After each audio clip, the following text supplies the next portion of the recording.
Do you remember the scent of your childhood?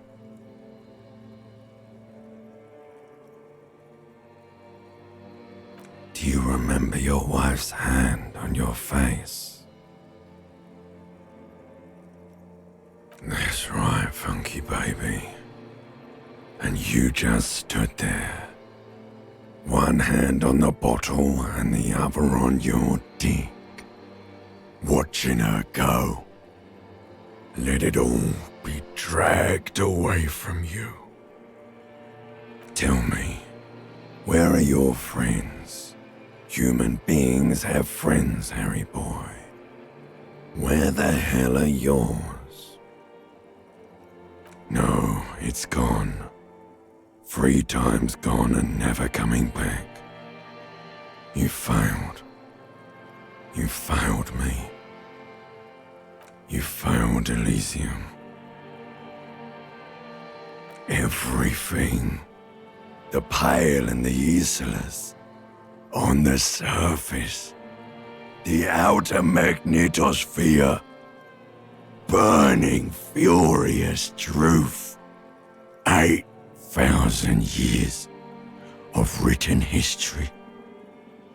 You really dropped the ball, Harry.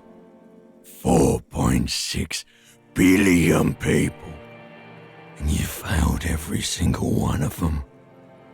You really fucked up. No, Harry. You were just talking to yourself. That's all you ever do. Even in your dreams.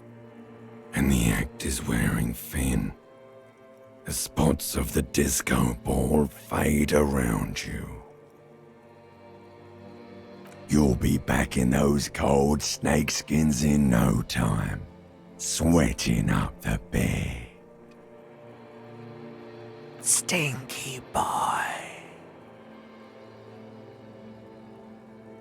You're not coming back from shit, thrashing around in that high conductivity state of yours. Bumping into things and acting like a clown. Who are you kidding?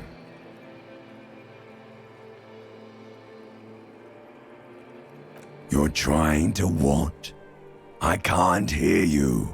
This is just a word dream now. Jumbled up garbage. The pictures are gone. The bed rises to meet you. A thin, sleep-like state. More glass than velvet. Grinding in your head. So something is wrong. Sleep shouldn't be this bad, this dry, this unnourishing. There's something wrong with your thoughts. Some kind of new type of hangover. Oh yes, party boy, and it's worse than the one before. Just think of the shit you saw. Here it comes too. So soon already. A silent alarm goes off in your head like clockwork. Barely let you sleep at all. Time to get those clothes on, Harry. Time to go to work in the shit factory.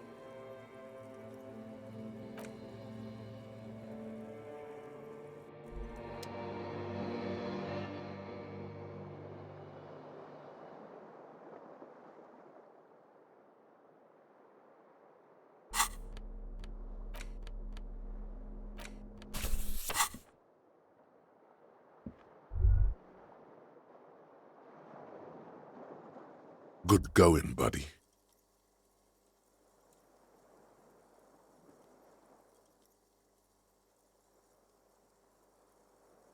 Really?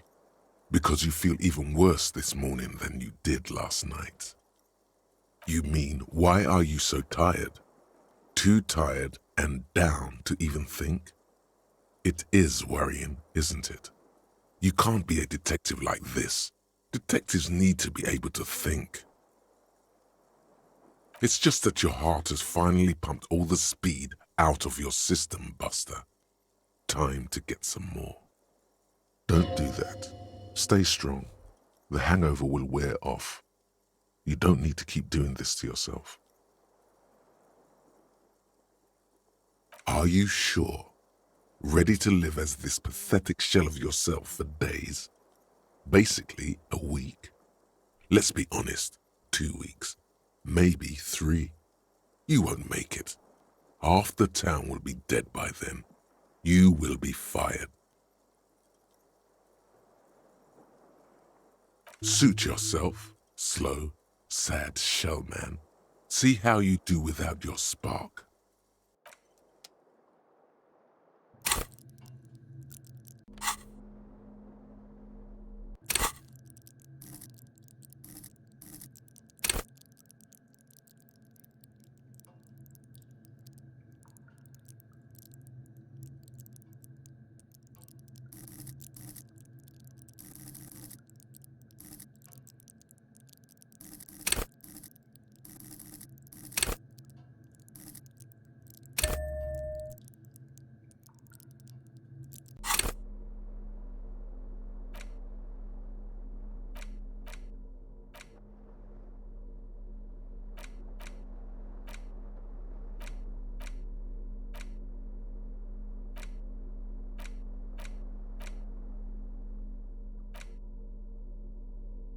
It's the ledger you found in the trash, a cabbage of papers hanging from the board, with the permeables drawer inside.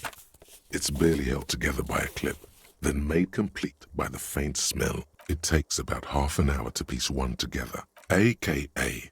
Leslie and Burke, a.k.a. The public indecency drunk and the property damage drunk is a cursed case. It has been passed from unsuspecting officer to unsuspecting officer for 10 years. On January 29, the unsolvable case made its way to you. Why you accepted it, it is unclear. Every officer, and indeed most civilians in Jamrock, know it's unsolvable.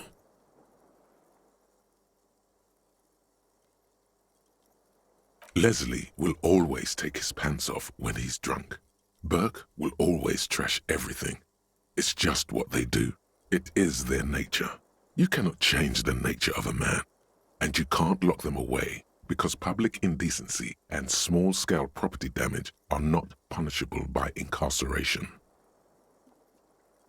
The only way for Leslie to stop flashing his genitals to bypassers and for Burke to stop dismantling signage and rear-view mirrors would be for them to stop drinking alcohol, which, in their 40s or 50s, it's hard to tell because of their distorted features, is a medical improbability on par with you ceasing to produce the expression. You would think that, but you're wrong. Where's the fun in exposing your genitals or breaking stuff in your own home? No, Leslie and Burke are on the corner of Main Street and Perdition, because that's where the action is. Can you keep yourself off the streets?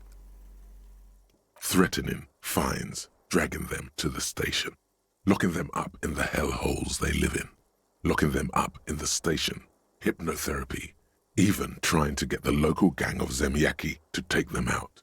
The Zemyaki gave them ethanol so Burke and Leslie would expose and rampage even harder. You tried it all, and still the complaints wouldn't stop, as they hadn't stopped for 10 years. It's plain to see from the files that you, Satellite Officer JV, and Special Consultant TH had more important cases to attend to. You uncover cross-reference to several ongoing investigations, each brought to a standstill every time you drive down Main Street, because there they are, on the corner of Perdition. And what is Leslie doing?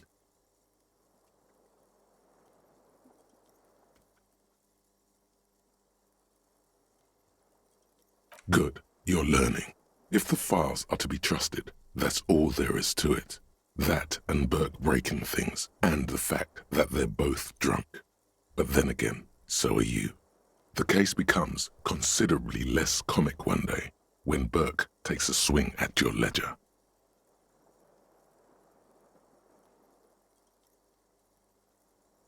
He must have it confused with the property he likes to damage, but the joke's on him. You're drunk out of your mind on potent Pilsner.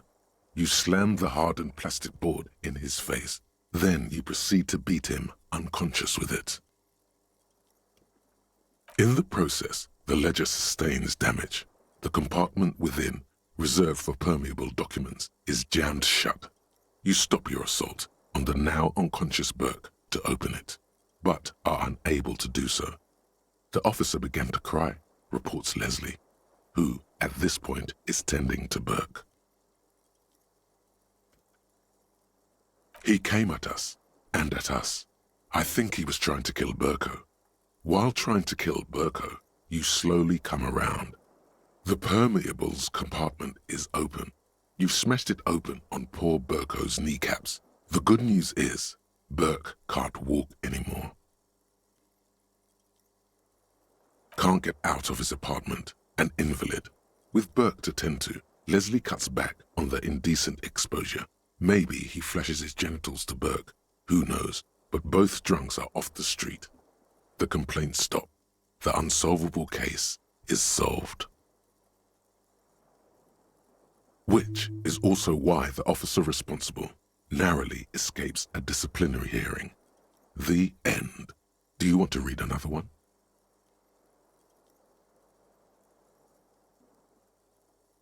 It would be very interesting to read about these, wouldn't it?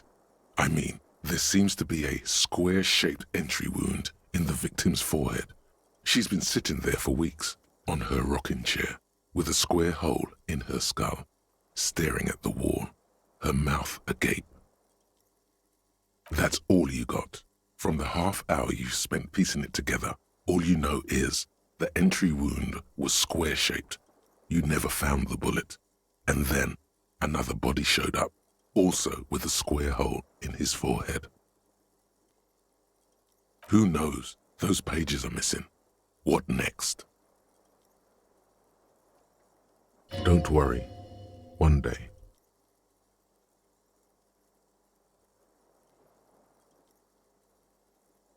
Some assholes brought their couch outside and hung out on it. In the middle of the street, on the roof, on the hillside by the motorway. You know, at an unexpected location. They were young, and they thought they looked cool on it.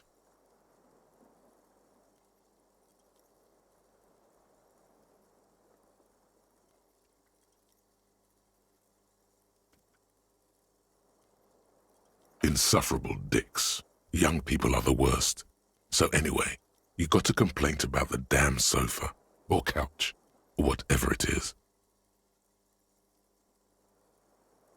They were leaving it out in all these unexpected and whimsical locations. They took it to, where they also took photos of themselves on it, and smoked cigarettes, and drank coffee because they felt it's intellectual. Cigarette butts, coffee cups, stupid couch. You had to clean it all up, and you did.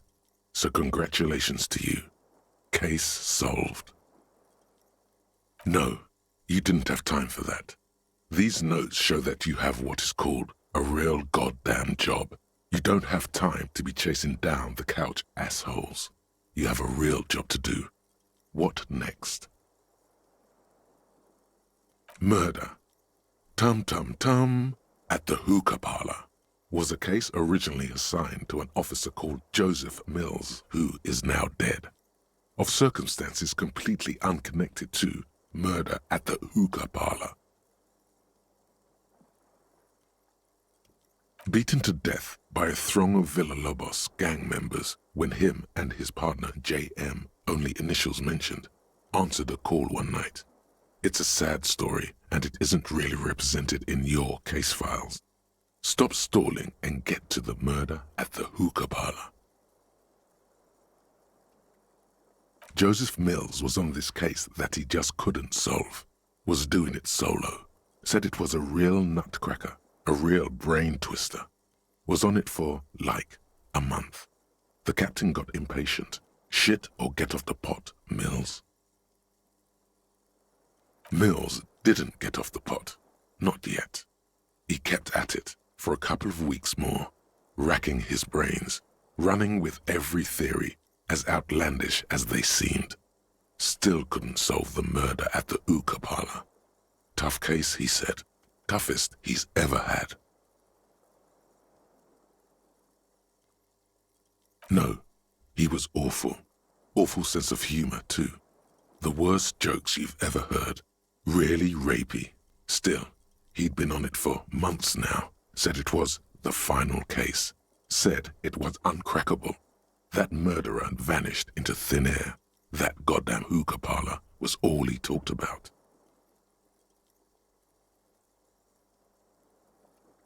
Okay, so the case is handed to you because Mills isn't getting anywhere, and you look into it. Here's the setup. A young man is found dead in a hookah parlor. You know, those places where you go and smoke bubblegum-flavored vapor all day.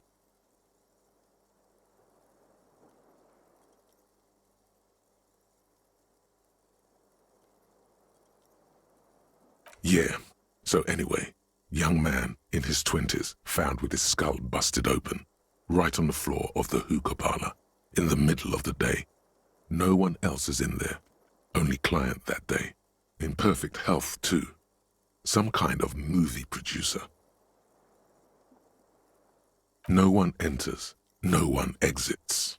He's just sucking on his watermelon hookah all morning, all noon, like he usually does. He's a regular.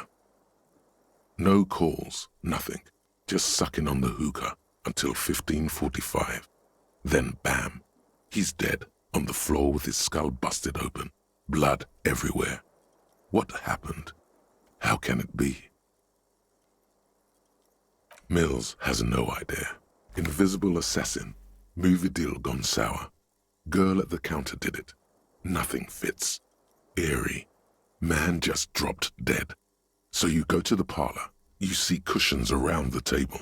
Tables low, heavy, really sharp edge. See? You can't even read the thing without solving it. Yeah, it was that.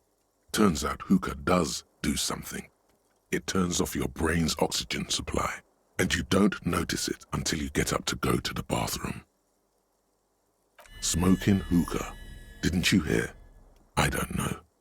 Not much has changed in the meanwhile. A bunch of sodden papers without resistance or sound. The two panels move. It's slightly.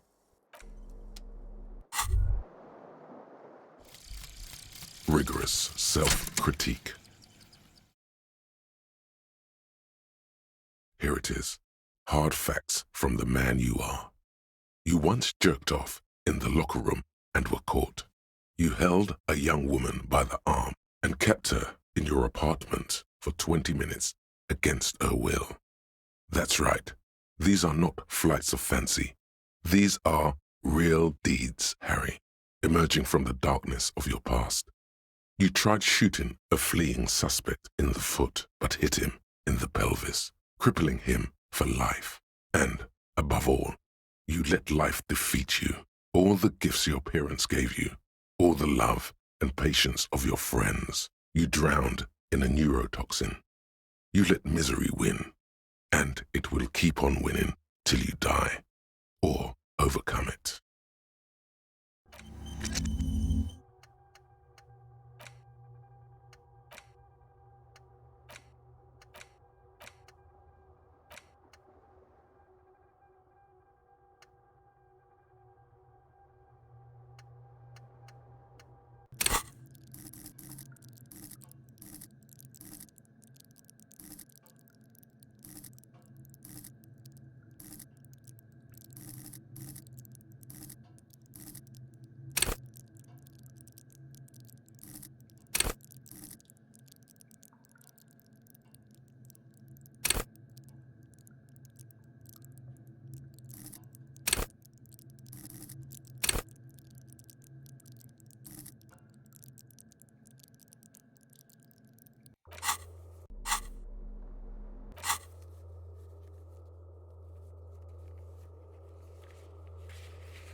A mirror hangs on the bathroom wall. In it, your face, adorned with the expression. It belongs in the new, the third decade of the current century. Enough time had passed from the failure of the revolution that, for a fleeting moment, free market economy seemed like the ultimate, uncontested way of life for our species. Things were good. It was smooth sailing. People made gold and champagne-tinted interiors and facades to suit the times, calling this the new style. But more importantly, disco happened. Forget about ostentatious orchestrations. For Revachol, your city, that meant only one thing. Guillaume le Million. Out of the dazzling swirl of disco music, in an open-air boîte de nuit somewhere in Revachol West, Guillaume's blonde mane appeared on the screen. He sang some bullshit. Then he made the expression.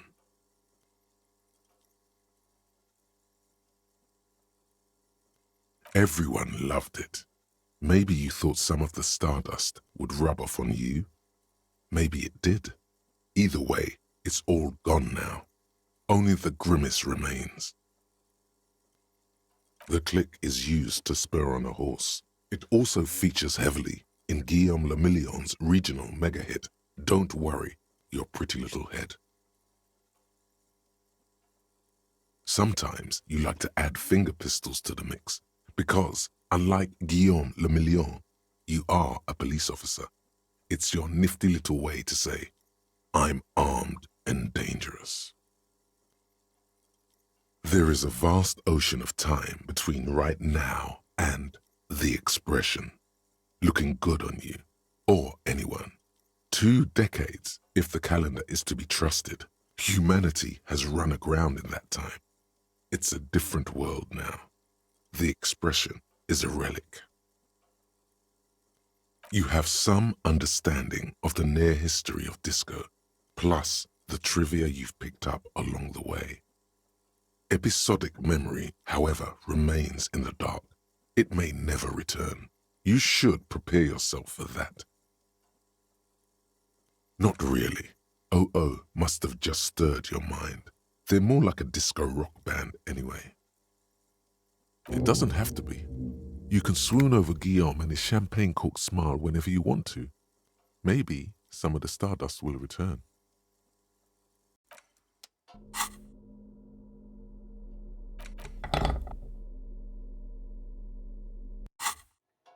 A mirror hangs on the bathroom wall. In it, your face. The faucet is quite terribly mangled, but you handle the chain cutters deftly, applying just enough pressure. The faucet regains a recognizable shape. The steam stops. Told you that you needed those chain cutters. Everything is connected. Everything has a purpose. The mirror begins to clear slowly without you having to wipe it.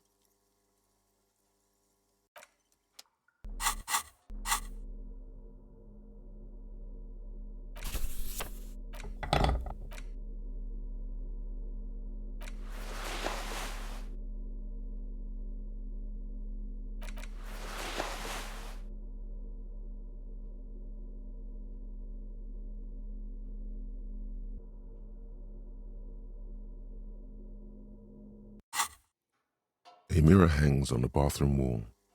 It's barely...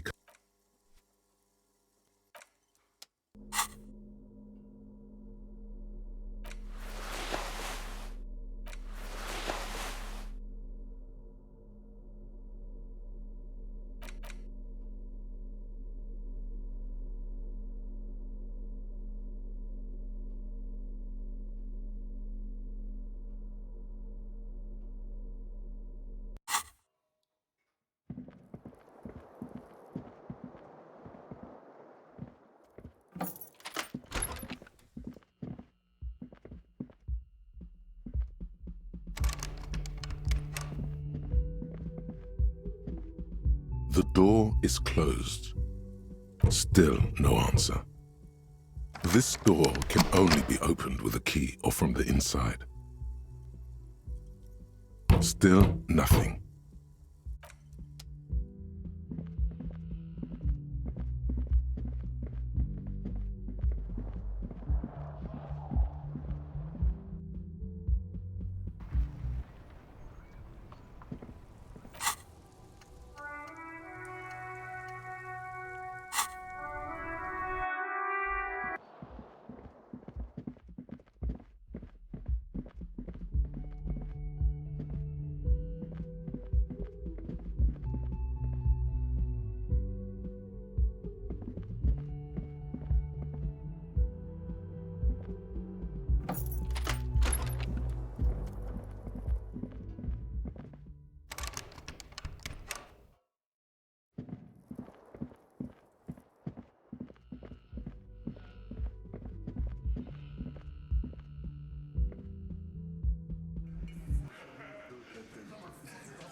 Morning.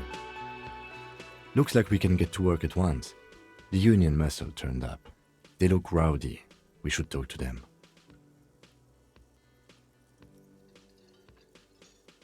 I completely forgot. Sorry, I had a rough night's sleep. It's them by the looks of it. Loud and nasty, just like the manager said. One loose thread less to worry about, and one big problem to replace it. Everything points to the dock workers' union. The belt used for hanging him, tracks in the mud, the circumstances in Martinez, my preliminary information. Which may, of course, all be wrong. But we still need to talk to them, and it won't be easy. I mean ungovernable. Martinez isn't exactly enthusiastic about the RCM being here. They prefer to be policed by the union. These men here. Men who drink beer for breakfast?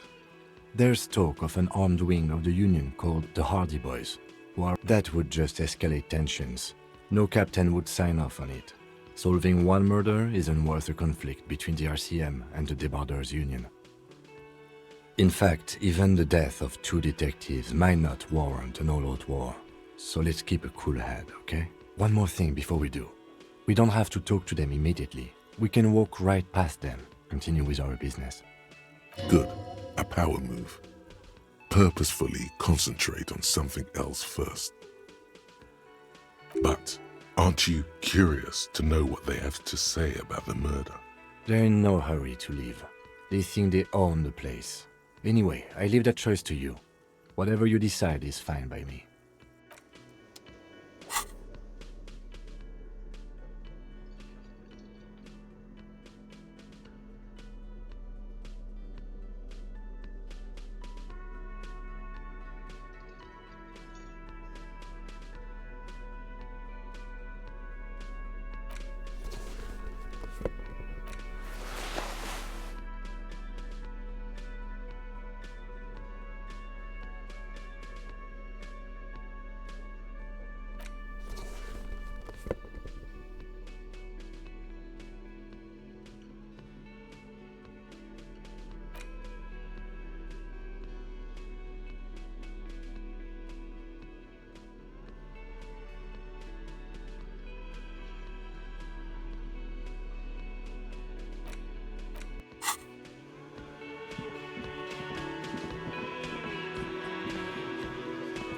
Let me handle this. Detective disorientated. Are you still wondering where you are? This is Martinez, in case you've forgotten. I advise you not to overstay your welcome. Her entire character has shifted.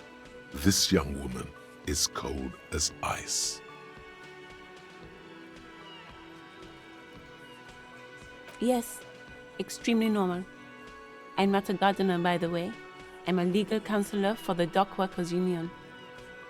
So let's get to it. You're looking for Titus Hardie? You think he has information that will help you? Maybe that's Titus. Talk to him. But know this. I'll be keeping an eye on you. No strong arming. Nothing official. The District of Martinez does not recognize your authority to make arrests. It doesn't matter if you recognize our authority. We will make an arrest if we have to. She says nothing. Her glare speaks for her. Like I already told you, I'm a legal counselor. Do you have hearing problems? What you want is of no significance, officer. Don't test your authority. In Martinez, you are no one. Aggressive, you make your living enforcing violence. These people are just dock workers. So you were spying on us, and now you represent murder suspects. Just dock workers. Listen, you moral intern lackeys. You're a mob, enforcing the unlawful privatization of Revachol. 20 fat men in the Occident are stealing it all, and you're their bodyguards. Fuck yeah. So ask what you came to ask, or get back to your commanders.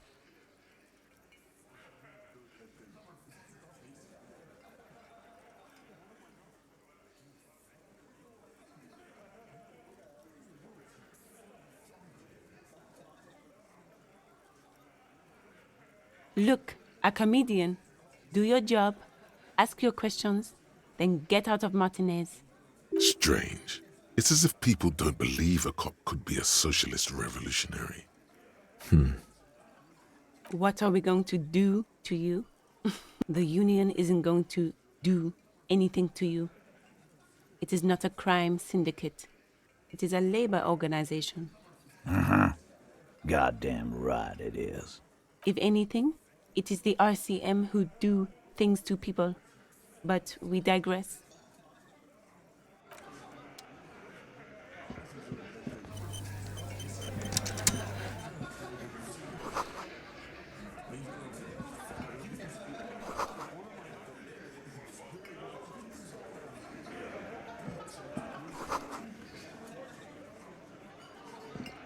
Behind the dockworkers, a ceiling-height window.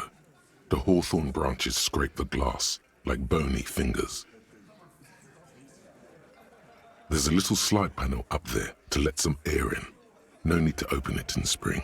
It's still too cold outside.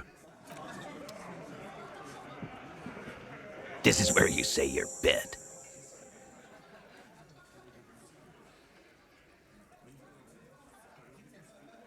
Detective.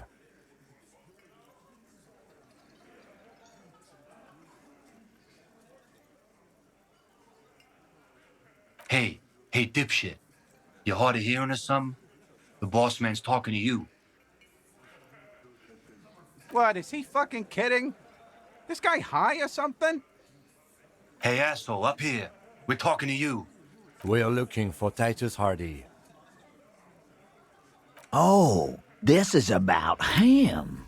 A real looker, that one. You're sure taking your time, waiting for him to get ripe and pretty for you, huh? Oh, he was a real pretty boy by now. Real hot stuff. Letting out that pretty boy smell. Time to go to work in the shit factory! Easy, boys. These janitors have a hell of a job cut out for them. I mean, I wouldn't go in there for $1 million. You might want to start asking your questions now. It's not going to get better than this. Do a head count first. Connect these men to the tracks you saw in the yard. Chances are they're going to match.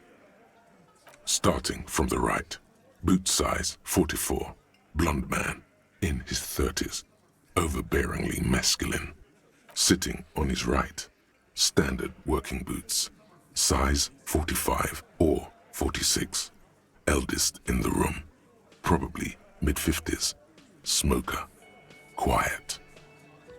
Across at the other table, hobnailed working boots, size 43, gang tattoos, Mesk or Sarah Mauritian, in his late 30s, early 40s.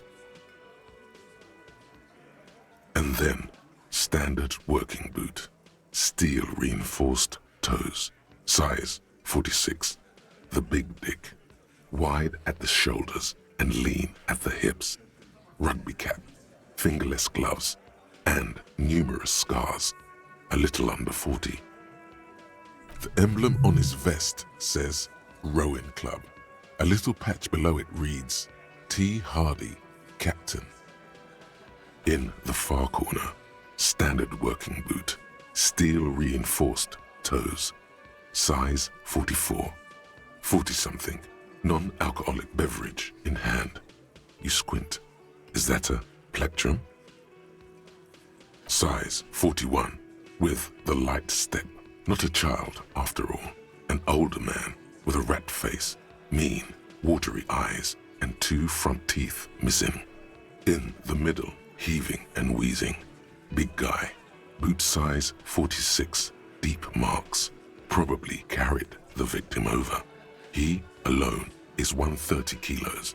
Add the man in armor, and you could easily exceed 220. In conclusion, these 7 are the actors on the crime scene.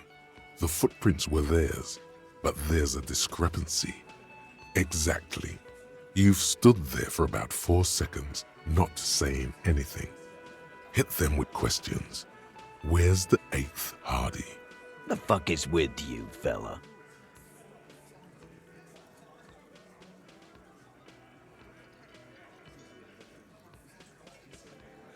The pretty boy. You guys really love talking about that pretty boy. Funny. But my partner and I have a serious matter to discuss with you.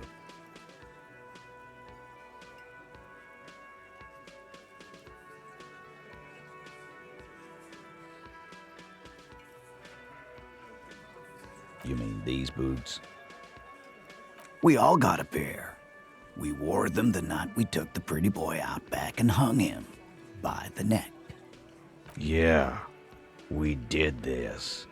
Together. All of us. Until he was dead. That's goddamn right. No. These 7 honest men have equally come forth. They told you what happened so that you don't waste any more of your time.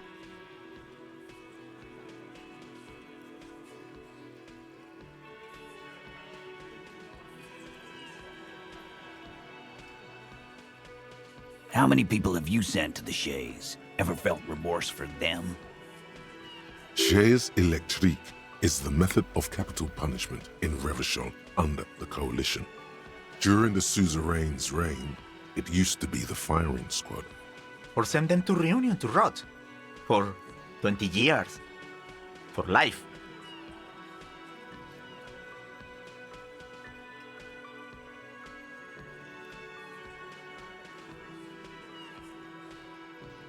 Oh, so you are just a simple, well-meaning man, eh?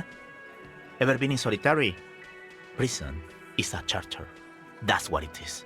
He's clearly been in solitary confinement, and at a young age, nonetheless. So is hanging a man, slowly, without breaking his neck. Are you deaf? There will be no singling anyone out. You can't arrest a Hardie boy without arresting all Hardie boys. Do you think you could do that?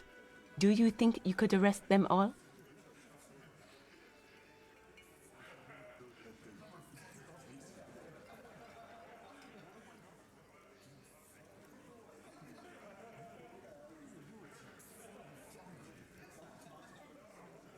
That's for the courts in Les Jardins to decide, not for the officer making an arrest, which we all know you won't be. What you can do right now is go back to your station and write a report. No. We'll stay here and discuss what happened that night. You don't have to keep answering his questions. I know, Lizzie.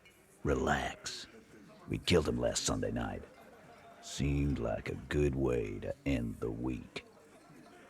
Known him? We don't associate with scum like that, asshole. Yeah! Who do you think we are? Quiet. He came around about 3 weeks ago when that Pines cow first sailed into town. Happy? By the Pines cow, you mean Joyce Messier?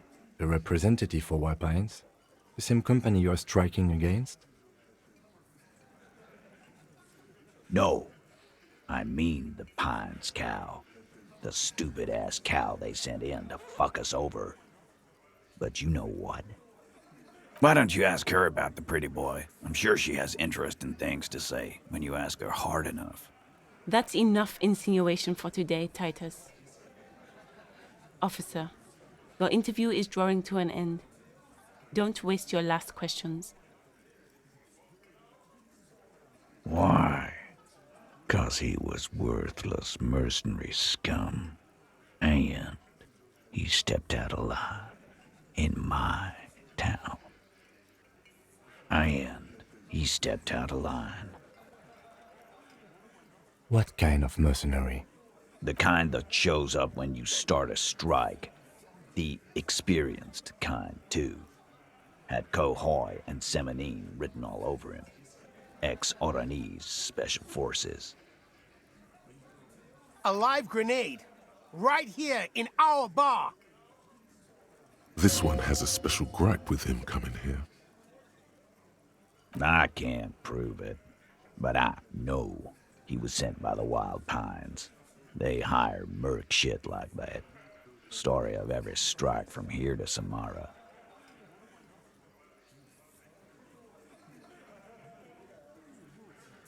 Cause one night, he walked straight up to the mic and said, I'm Oranese goddamn special forces, and I'm gonna fuck you all! Really? Yeah, really. Had a gin and tonic up there, sang some Oranese paratrooper song, and said he's gonna fuck everyone. We couldn't believe it either, but he fucking did, right there. Like some kind of animal. This is a serious violation of the karaoke code.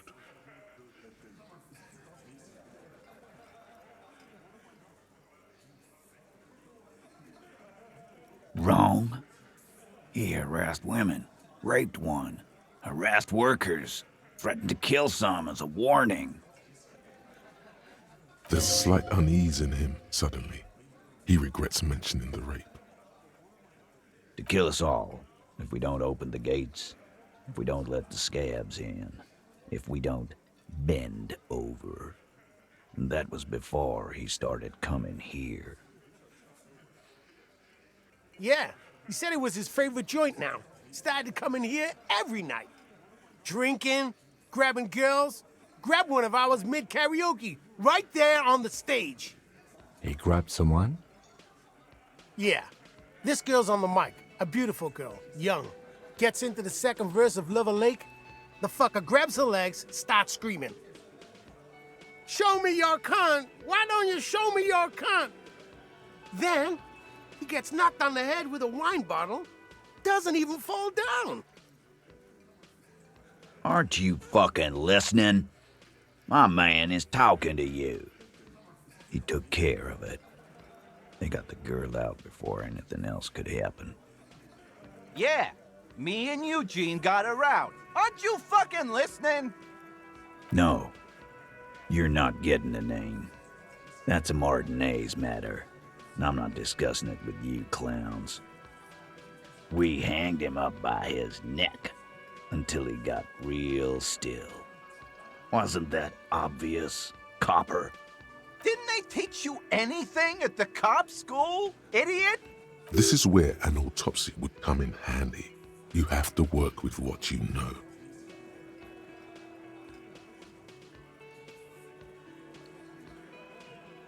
Titus, you don't have to clarify anything.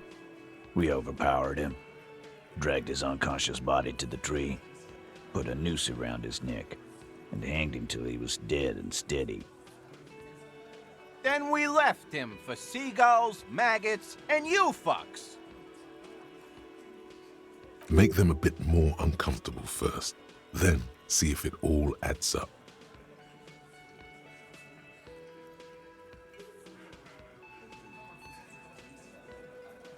With numbers, asshole. How do you think? You're right, Lizzie. I've done enough explaining here. Weren't you fucking listening? The fucker came to our bar. It happened right here.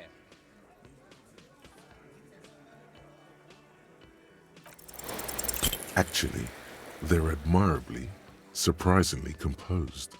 The entire room, given how many questions you've lobbed their way.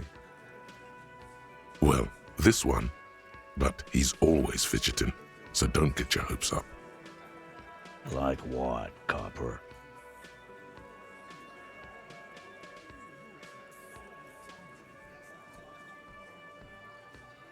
Yeah, lawman. Why don't you? It's almost an anthropological sight, watching him try to assert dominance over you. Not in the arresting mood? By your side, the lieutenant keeps his hand away from his holster. You hear the nylon of his coat hiss as he steps closer. Easy. Walk back from the provocation. They're armed, and they outnumber us. The lieutenant tries to establish eye contact with you. Wise move. You made the right choice there. Now make another one and get the fuck out of our booth. Nothing. Your investigation here is done. Leave Martinez, go back to your stations where you belong. I think we're going to stick around, thanks. Some things don't add up here, Titus. I've done this job for long enough to know that people don't just confess to first-degree murder. Even if it is a group responsibility, we're going to look into this. Good luck with that. You've heard everything a rent-a-cop is gonna hear from us, real law officials. You're lucky you didn't get a beating. What are you talking about, madman? There's no 8th Hardie Boy, there's 7 of us and we're all here. Or what? You want to be the 8th Hardie Boy? We ain't hiring. Actually, boss, we've been talking and we think she could maybe... Shut the fuck up, Glenn! I do the talking here. Now what the fuck do you want, cop? So let me get this straight. There is an 8th Hardie Boy. It's a she, and you don't like us talking about her? That's right. We're not talking about this. This is a private Hardie Boys matter. Nothing to do with your shit. And you're not cops here. Don't go digging around if you don't want a bullet in the back of your head. I'm watching you. Good. We are all watching each other. Officer, your question. There's no point in pushing it further, he thinks. This is already a victory. We'll learn more about this 8th Hardie sooner or later.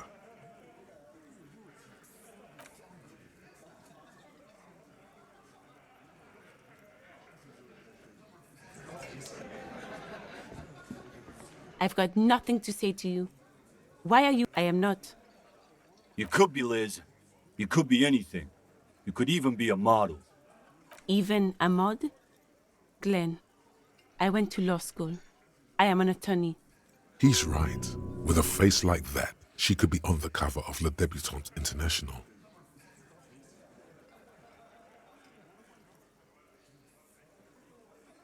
The cold look in her eyes speaks louder than words. She is not amused.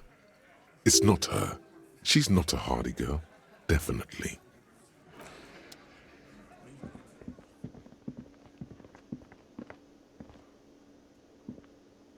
Just a moment. And there's no public phones nearby? The closest phone booth is down the coast. Sorry for the inconvenience, ma'am. It's fine, I understand. Thank you anyway. I'm glad to see you again, dear. Please don't trouble yourself about me, sweetie. I was just hoping to make a call, but the Whirling's phone line isn't working. The union office probably has a phone, but I can't really get there, or to the phone booth down the coast. And Gary's phone is dead, too. The manager was vague about it. Why would he be vague about phone problems? This is something to look into later. Ask God, maybe. To let the young woman who's house-sitting for us know that we may be delayed. Morel, my husband, and our friend Gary were supposed to get back by Monday night, but they're still missing, and I haven't heard from them.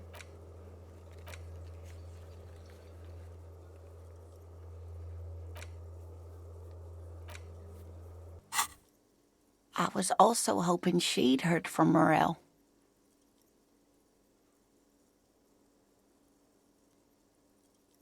That's just it. This isn't like him at all. He always plans his expeditions so carefully. But you have more important things to worry about. Just some field work, sweetie. Morel is a highly trained scientist. He and his assistant Gary are studying an extremely rare species of insect. But they should have returned by now.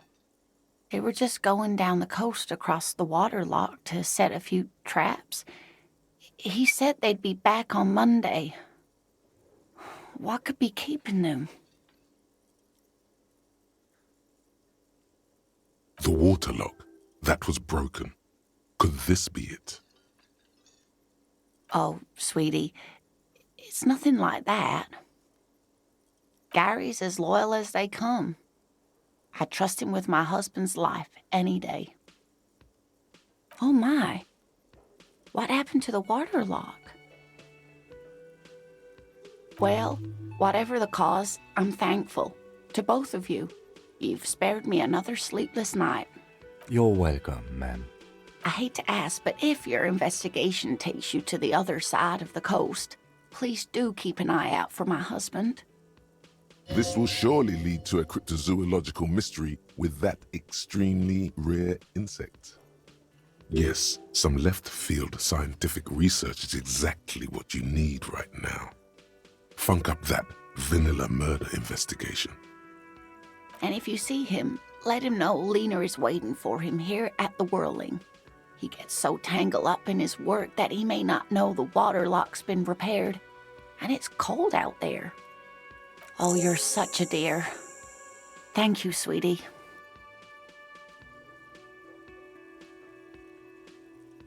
Oh, yes. A zoologist.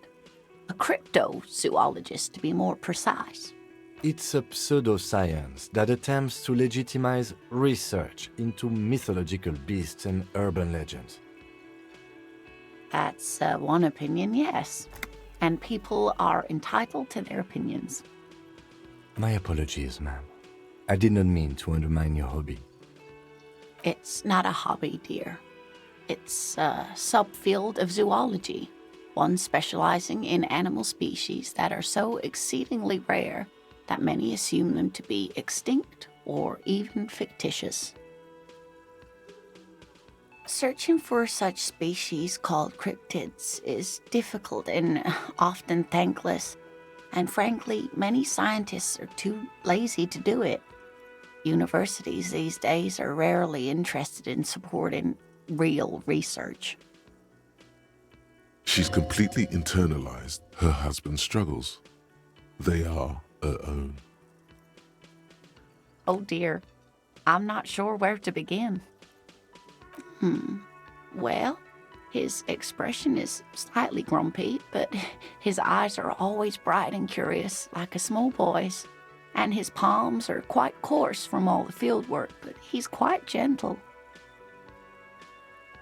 It's always a challenge to describe the person you know best in the world.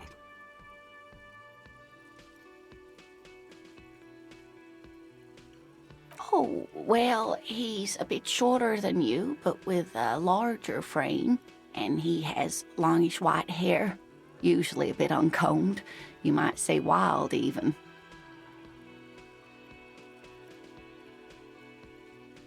The lieutenant pulls out his notebook and begins jotting down the woman's description. One other thing, he'll likely have all kinds of field gear on him, even if he's not out in the reeds, you know, just in case. We'll be celebrating our 16th anniversary this autumn. Not the most numerically satisfying anniversary, but I like the less obvious milestones even more somehow. Via dating agency, I'm ashamed to say. I was looking to get back into the scene after recovering from my accident, and he'd just divorced. We hit it off, and, well, here we are. I hope I've been useful.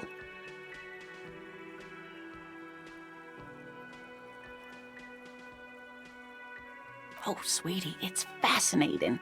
But I shouldn't bore you with entomological minutiae. The lieutenant gives you a sideways glance.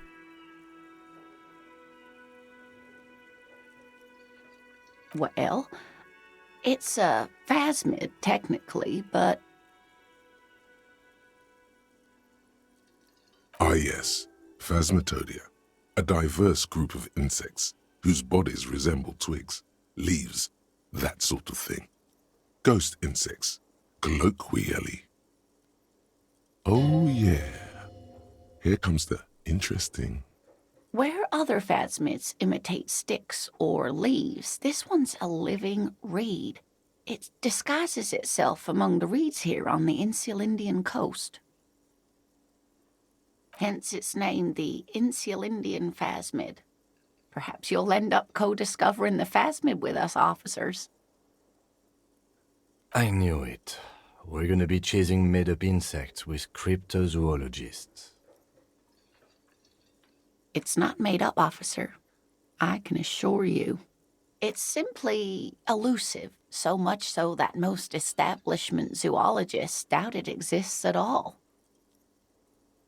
Well, some teenagers making out in the reeds saw one. They didn't know what it was, of course, but there was a brief article in a local newspaper about their encounter with a ghost insect that looks like the reeds. Gary sent us the clipping.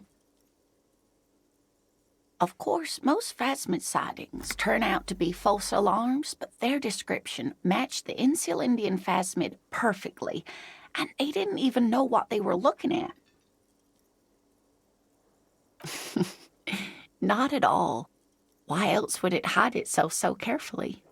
Oh, I doubt it. No one gets into cryptozoology for the money, sweetie. Oh dear. I'm afraid I'm not explaining this very well. It is very special. Morel can explain it all much better. I wish you could hear him describe it. Then you'd understand, I'm sure. I hope you were able to pawn that old trinket. Oh, thank you, dear. I confess I am glad to see it again. Even the lieutenant seems happy with this turn of events. Now, what else, sweetie?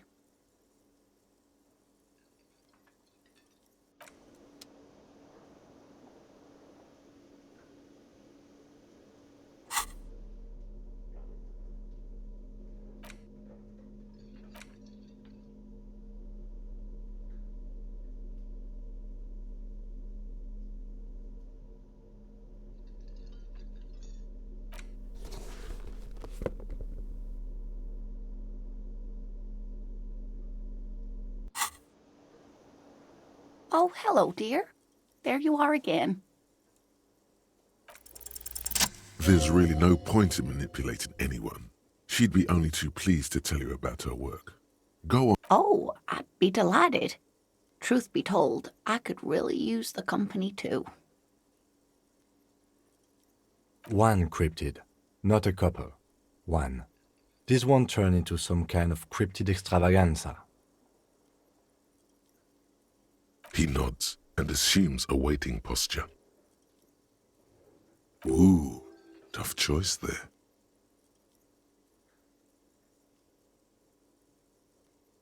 That would be the giant of Kokonur. The giant lives in the most arid parts of the vast Kokonur Desert in South Samara, casting a strange light across the barren wastes. A mirage or a psychogenous luminance. No one knows for sure. It is like an awful mountain appearing from below the horizon and expanding to cover almost a third of your field of vision. The towering luminosity of Kokonur is a bad omen in local folklore. Some say it's a fata morgana, others, fate unimaginable. Hui. No animal can be that large. It's a mirage. That's what makes it so peculiar. A species surviving at the very limits of scientific law. The giant of Kokonur must be the largest animal the planet can support. There are limits, you see, to how large a metabolism an ecosystem can beget. Some say a gravity anomaly below the Kokonur desert might allow the creature to grow to these gargantuan sizes. Great. This is great shit. You need more. Hey, you promised you'd only ask about one cryptid. He nods approvingly.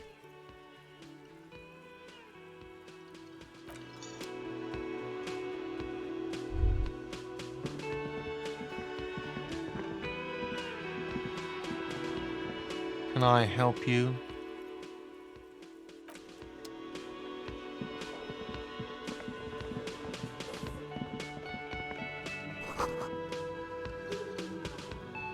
The man ponders his cooking utensil.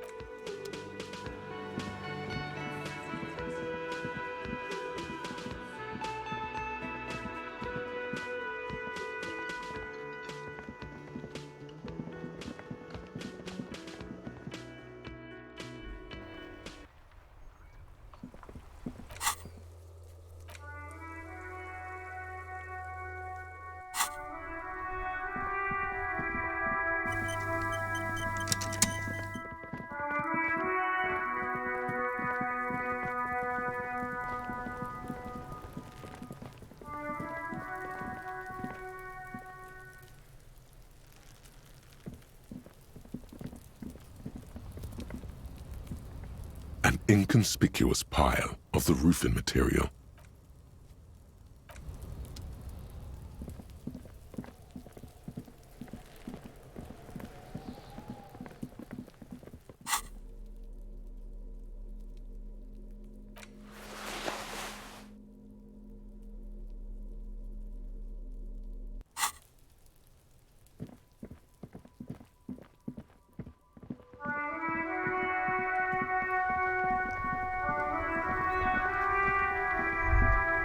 In the morning light, the white on blue police livery on the motor carriage cannot but catch your eye.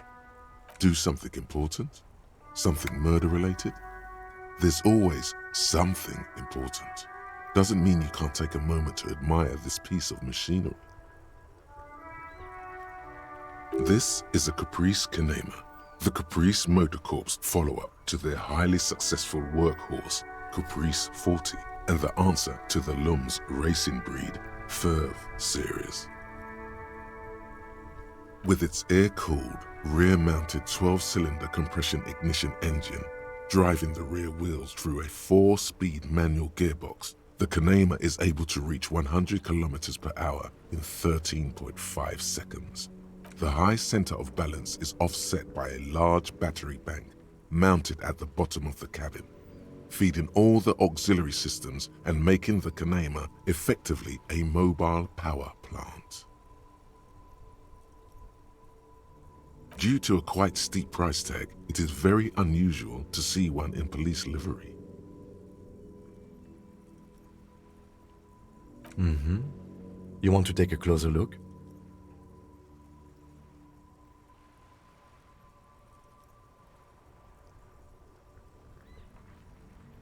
Yes, an extraordinary machine. It's nice and all, but why so modest? Put some zing into it. Flare it up. Slam it down. Helium headlights would improve the range and quality of the visual field a lot. Actually, I have a pair at home. Just haven't gotten around to fitting them yet. I need to lay some wiring for the ballast first. Maybe. Yes, definitely maybe. 130. I reckon that's a 7-liter V12 there. 7.2. Supercharged. Saying these words brings him immense joy.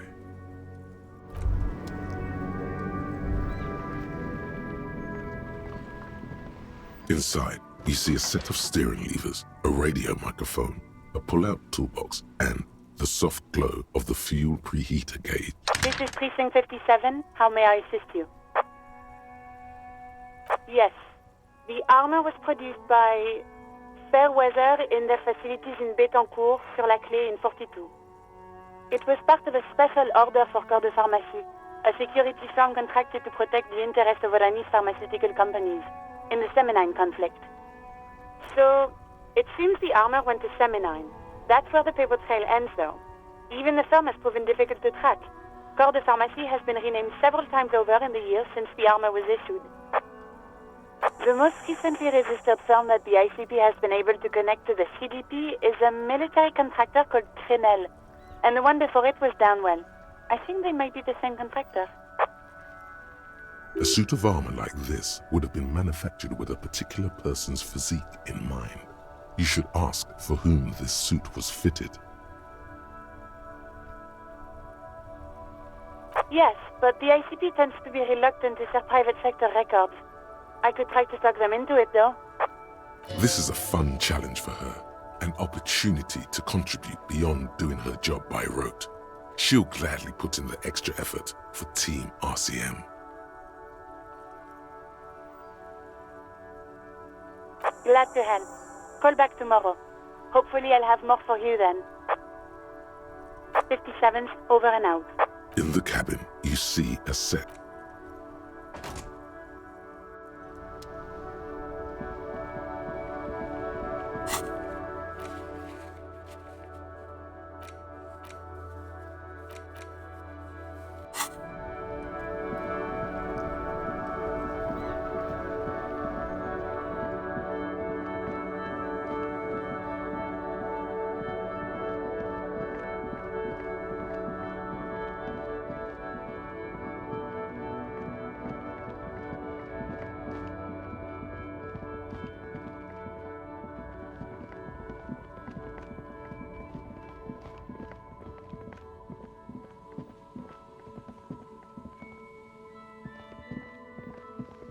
Good morning to you, officers.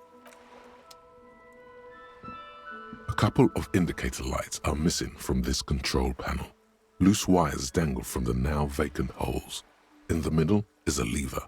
Beneath it, a small metal plaque.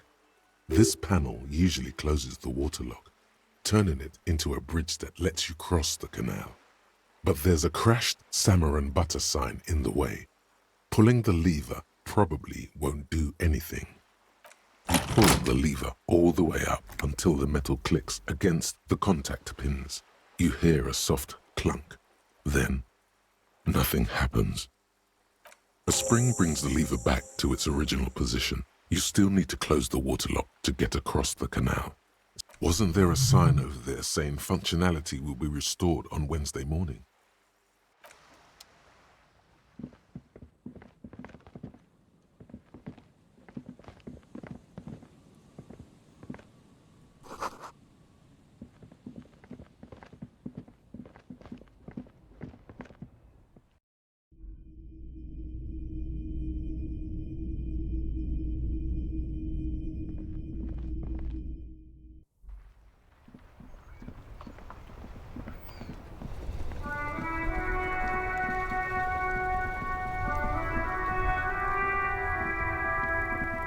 Still here, stuck in this damn jam, my man.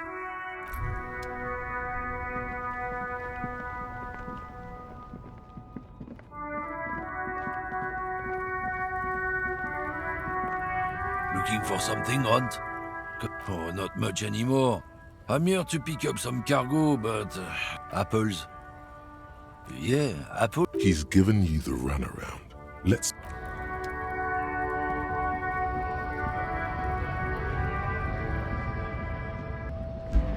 A lorry stuck in the traffic. The windows are closed.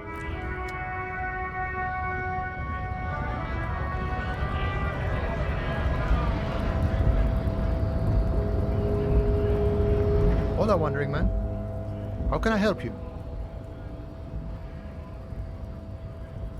Sorry, busy surveying the situation. I'm sure you'll figure something out. You guys have all sorts of gadgets these days. Wiretapping, telescopic batons, futuristic circuit bending to infiltrate harbor machinery. Maybe you could even knock that Kowalson crane over using some remote controls. Or calling in tactical air support.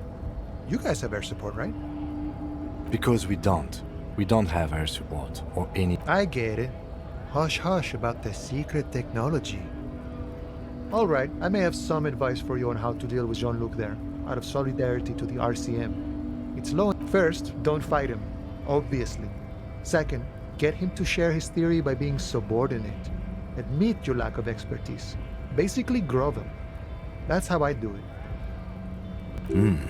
Maybe that would work. We'll have to see.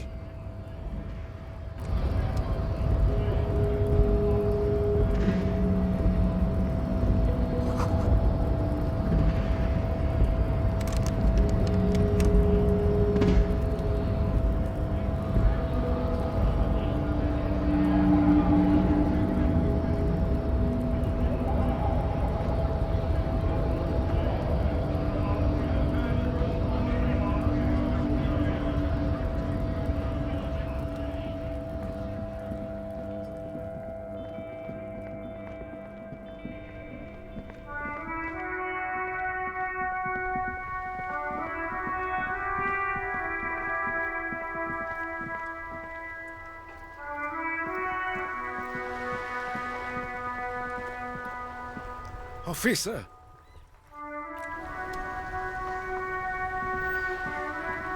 Vigilance officer, what can this old carabinier do for you?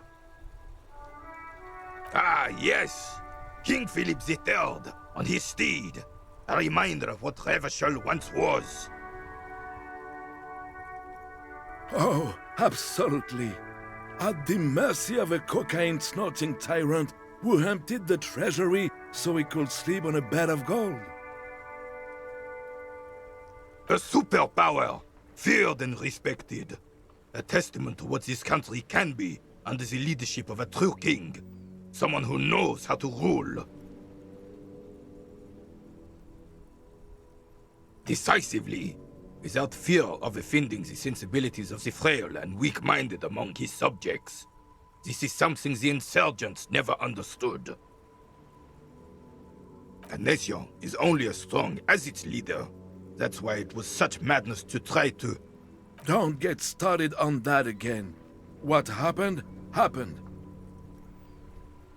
The carabinier doesn't reply, but his entire being communicates. No one and nothing can change this man's mind. He is as rigid as they come, still in that antique uniform. It's a symbol for him. Oh, old Philip was a big fan of the purple nose candy the nobility loved so much. A cocaine connoisseur of sorts. His egocentricity is borderline legendary. You can't even take responsibility for yourself. How could you fathom the responsibility weighing on the shoulders of a ruler? That's why the Philippian kings use cocaine, for clarity of vision, to aid in their work. Regnum cocainum, Revachol's finest years. Of course, clarity of vision, awareness. Philip III was even brought into this world with the help of cocaine. The court made him administer the dose to his mother when she was in labor, and it is well known that with the help of cocaine, only the purest, of course, he was able to connect with higher realms. Higher realms. Of course, it all makes sense.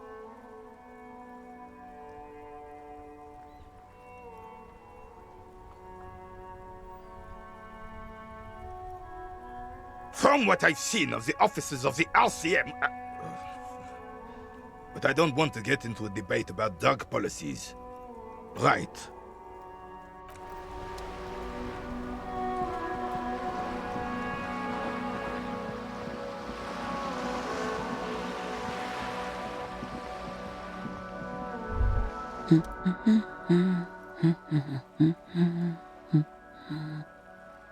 Yes? Hello? Me? No one. I'm just a working class woman. She doesn't really want to be disturbed that much. If she's such a working-class woman, why isn't she working? Not all the time. Right now I'm browsing books. Even a working-class woman needs something to read. It is. I know you are. What with? My husband? No, he's not. I don't know. At home now? Out drinking with his friends? Working? Where is this going, officer?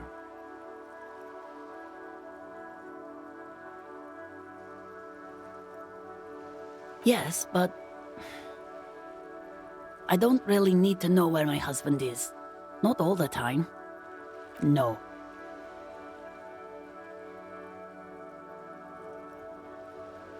Why are we still talking about this?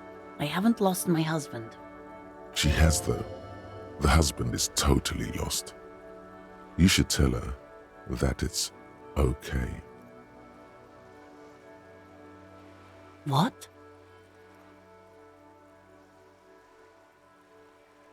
Who said anything about shame? Stop talking down to me. My husband is not missing. But he is. You can feel it. Or maybe it's something else then. No, absolutely not. Are you a policeman or a nanny? They are not missing, sir. You know where they are. They're at home, smoking. I see. Her hands move over the book covers. The tips of her fingers look rough, stained with yellow. It seems like she has spent a lot of time at work, smoking.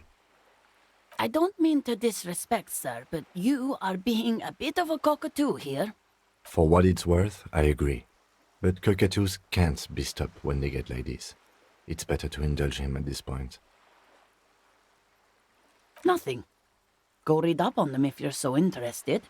There's a great book in the bookstore. Maybe you should. What if the cockatoo is your astral captain? Or your heraldic bird? Wonderful. The store is open. The woman before.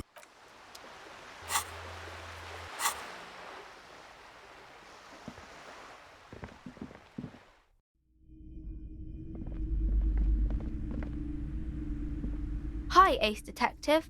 Are you here for more books?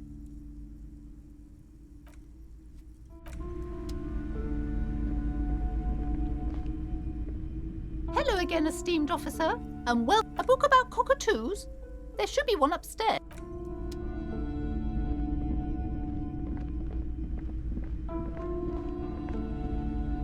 Shelves full of biographies of. This bookstore is not strictly about crime, romance, and biographies of fame.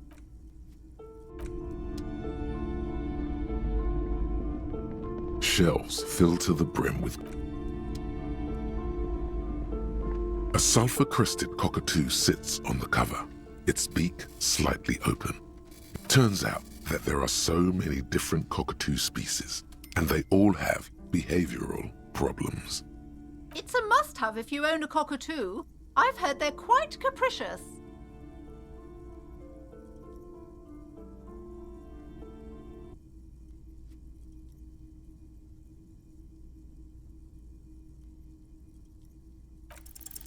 You wait for the storekeeper to be distracted. When she's not looking, you haul the tome of cockatoos into your pocket. It's quite a challenge, but eventually, the guide to the cockatoos is yours. Splendid effort.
There.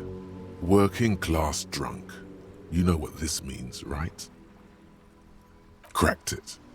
All in a good day's work. What do you mean, what did I crack? Look at how working class that drunk is. Yes, and you found him. Now go and tell the working class woman. But didn't she repeatedly tell you her husband, but he is missing? You heard her, the worry in her voice. Do marriages make any sense? Does honor? You're not a filthy philosopher. You're an not honorable recruit, not honorable.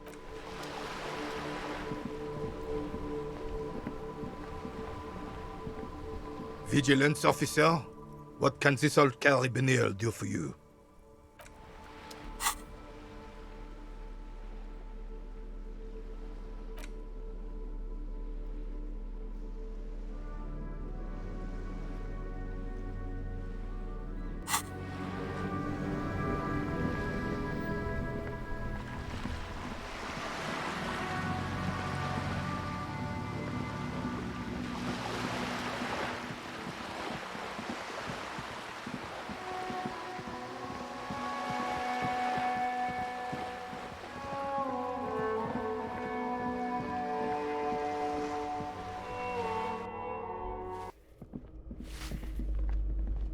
Give me a moment.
Trying to sneak up on me? Come to slit my throat in my sleep? Apparently, she doesn't like people standing behind her back. Logic error. She is not sleeping right now. Pig's come to take me out, trying to snuff me out. Don't get fucking clever with me, pig. You think you're so clever. Trying to sneak up on me.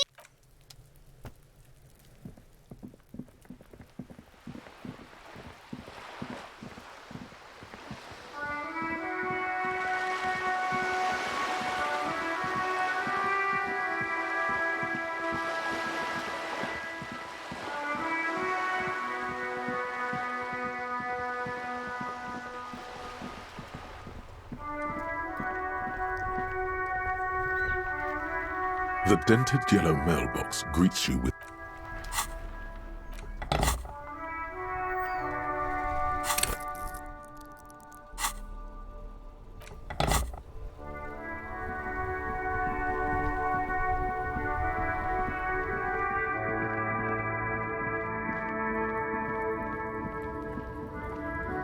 Looking for something odd? Oh, not much anymore. I'm here apples. Yeah. He's given you the runaround. Let's be honest, you were bested.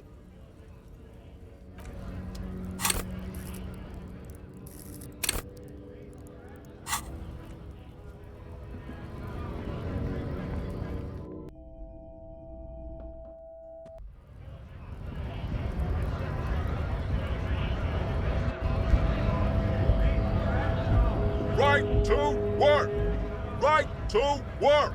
Shame on you! Not before you get in there and get your ass whooped. He might have some advice, but you got to at least try to fight Measurehead first. Return if you fail.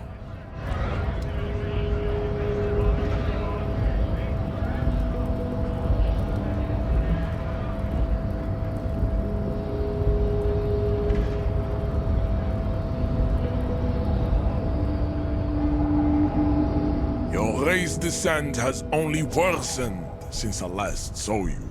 You have really let yourself go.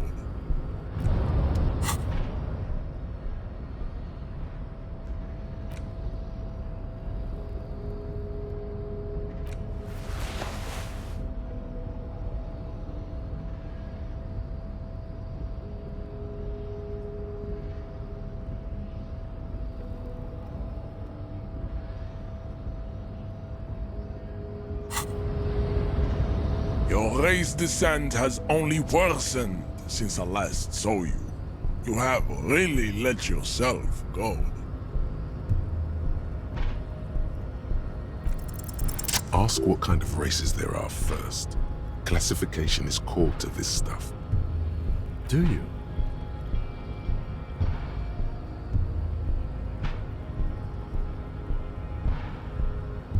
The lieutenant looks toward the harbor's electronic door, and then, to you, he lets out an audible sigh. You are obviously a liberal, Sayolite. A polyculturalist. I can see it from your love of microtechnology and your sartorial choices. Do not deny your friend the truth you have denied yourself. There are 3 categories of race. Type A, the heroic races. Type B, the servile races. And the vile CF race cauldron of pederasty. Which one do you need education on? Those are the Simonese, the Areopagite, and the Occidentals, excluding the Maun, of course. The Maun are riddled with eczema to the point where they find it impossible to smile. They are all lactose intolerant, a common result of inbreeding. A receding genetic pool has led the Maun on reprehensible street parades in Maun cities like Stadskanal and Vredefort, wearing wooden clogs on their feet and little green tassels on their hats. You know them by the names of their nation-states: the Oranese, the Gotwaldians, and the Königsteiners. My people simply call them Maun. Mahun is a derogative term for first world people of Gotwaldian descent. They do not all have eczema. Also, people of Katla, like the Suru and the Uhu, are much more lactose intolerant.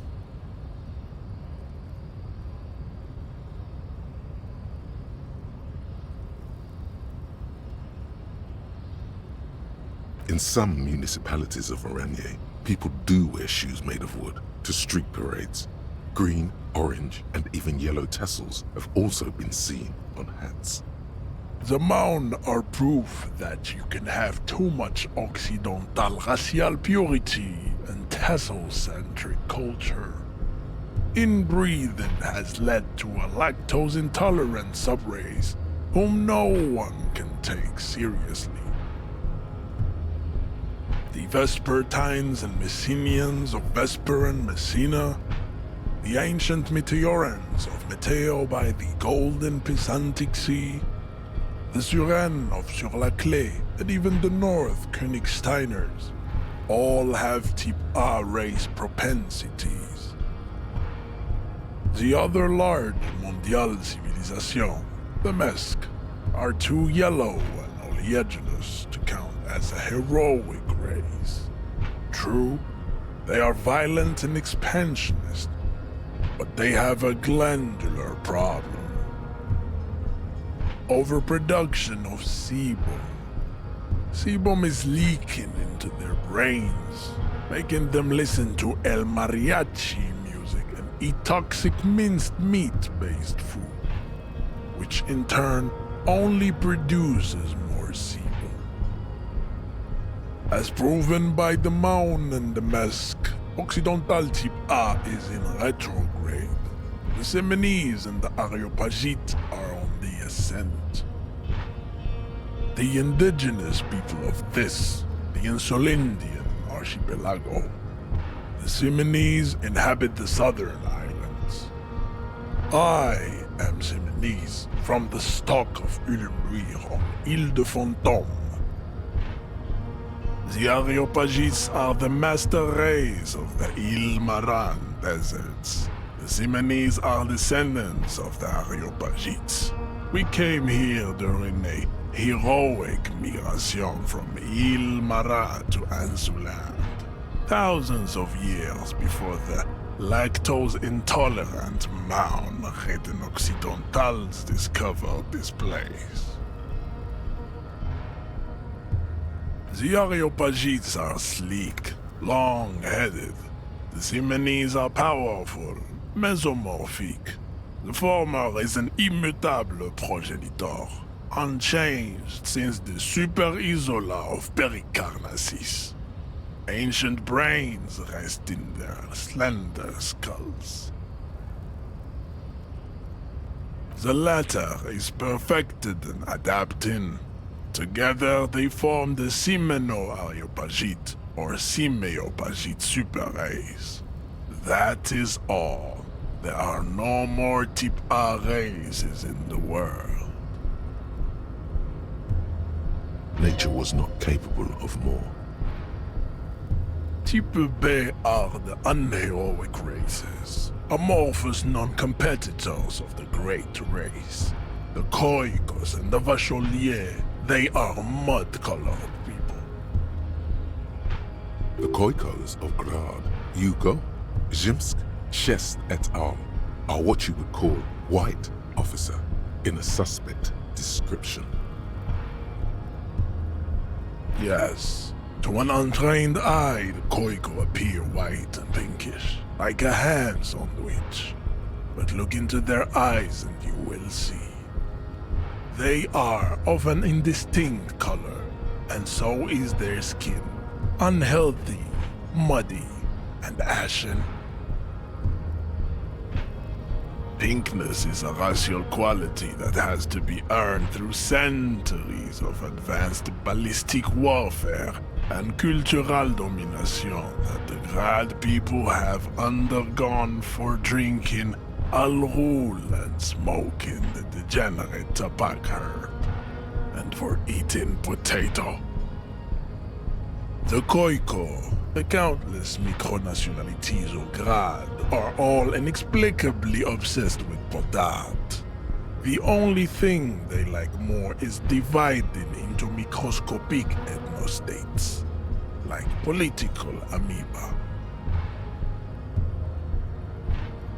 The Vacholians, halfway between Type A and the racial cauldron.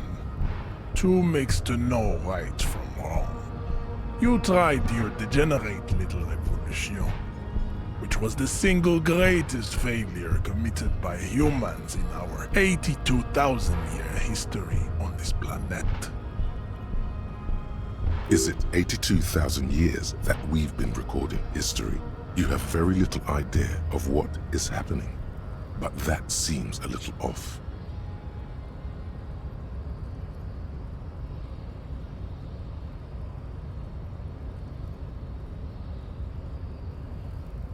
The revolution came to Ravachol from Grad, in Zarath-ridden potato carts.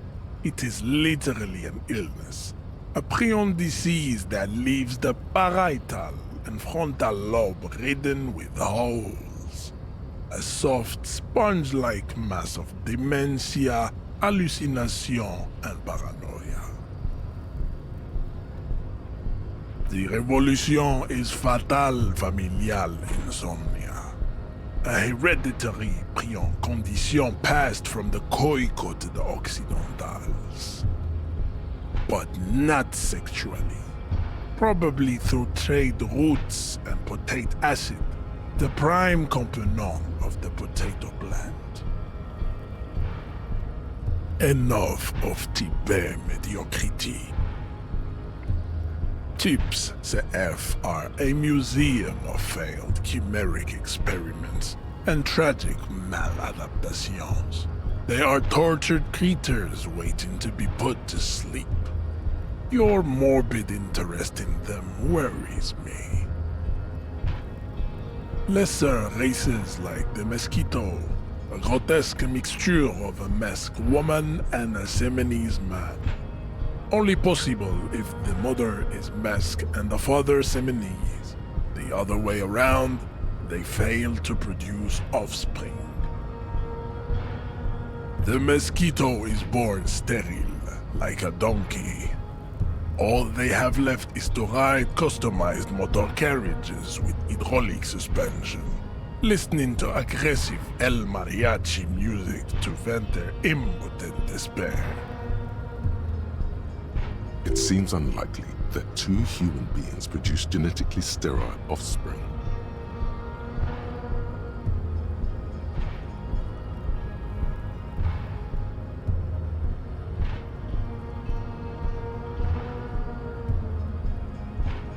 You are right.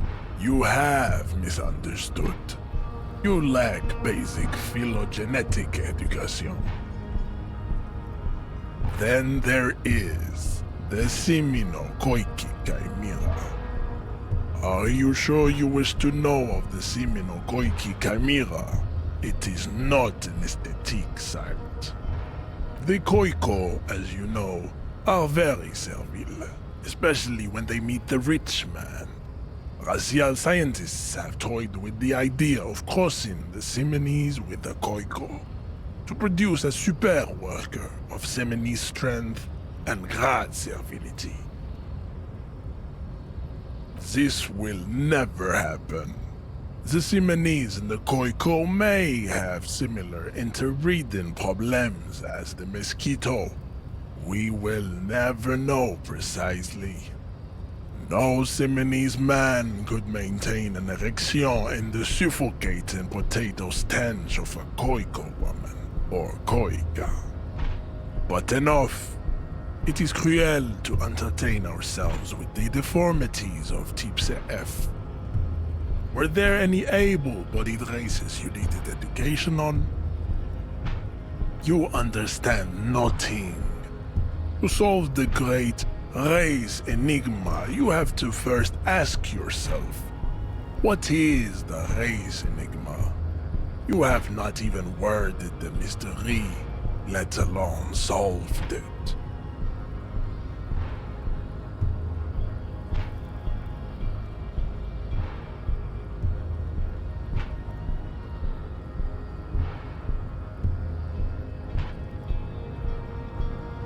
We will see. Access to the Union is important for our investigation, but there may be another way, without becoming a race theoretician. Am I mildly worried he might take it seriously? The lieutenant thinks. Yes, I am, he concludes. I am worried.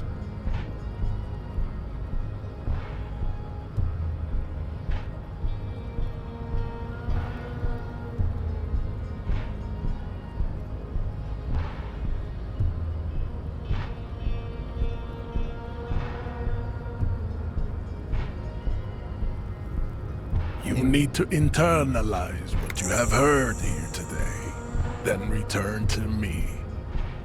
I cannot possibly imagine what else we have to discuss, Tibere Vasholian. I am not the first line of defense.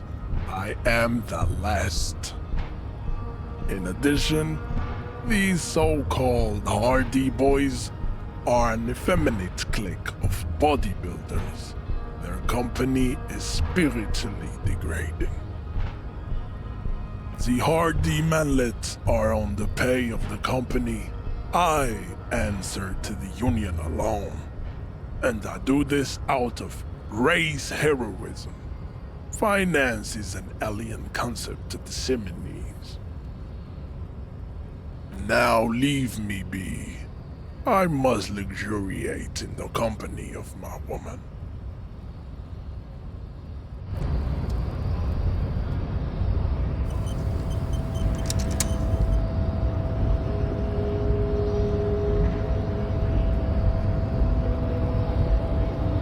Yes?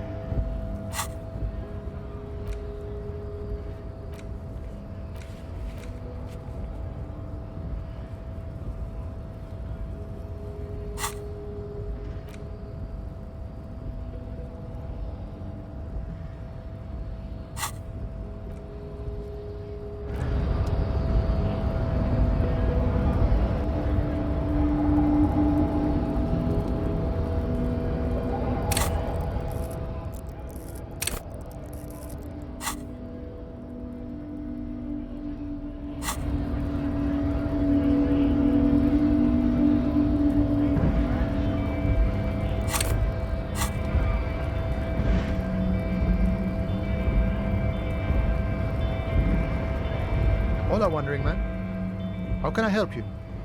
Sure thing, my friend. I can help you out. The coin lands into your hand as if it has always belonged there. The swallow returns. Always glad to help out the RCM. Shame I can't do more. Things are meager at the moment due to... You know, the winter's fat is slowly running out and all. Still better than scabbing, though. Nothing to worry about, really. The jam's a bit of a mess, cargo can't get in or out. The rationing is a bit stricter is all. Supplies should last the strike, though. I'm always glad to help out when possible.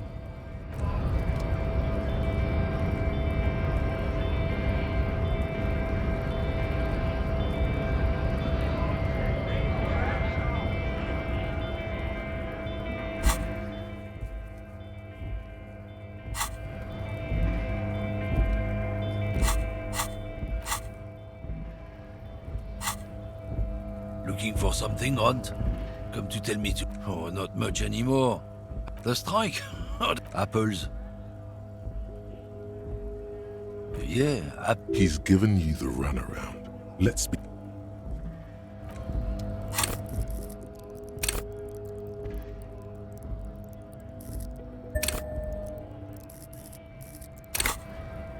Looking for something? Oh, not much anymore. Apples.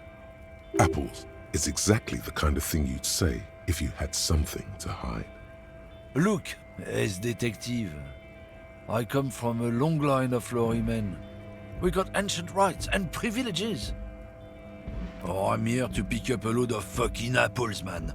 Just regular, picked apples. Damn, you're not gonna get more out of him on this. He's put up the wall of racism. Oh yeah, they're a big deal. My great-grandfather was a carter, had a royal license and everything. We've tried to hold on to our privileges. Someone with a cart. What did you think it was? That's how deep into history our thing reaches, before machines. Sure fucking is. We have a guild and everything, huh? Very ancient, very prestigious. Goddamn right. They've been trying to fuck us out of our heritage in the name of profit, but when they try to replace us, they'll regret it. Trusting street thugs with their goods is going to fuck them right up the ass. Mark.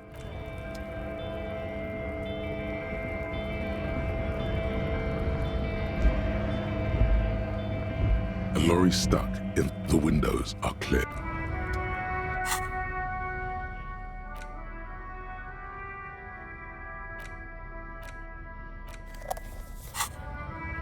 A lorry stuck the windows.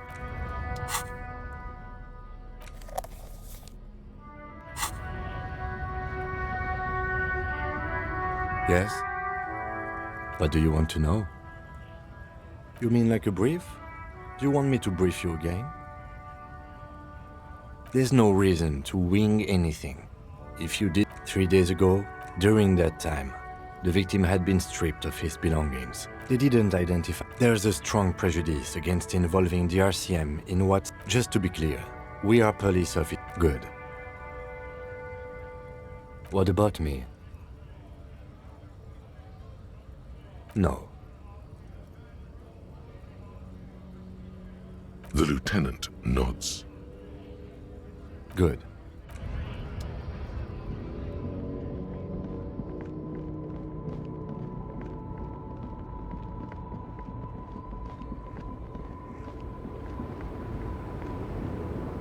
The woman still has her eyes fixed on the photograph in her hands. No response.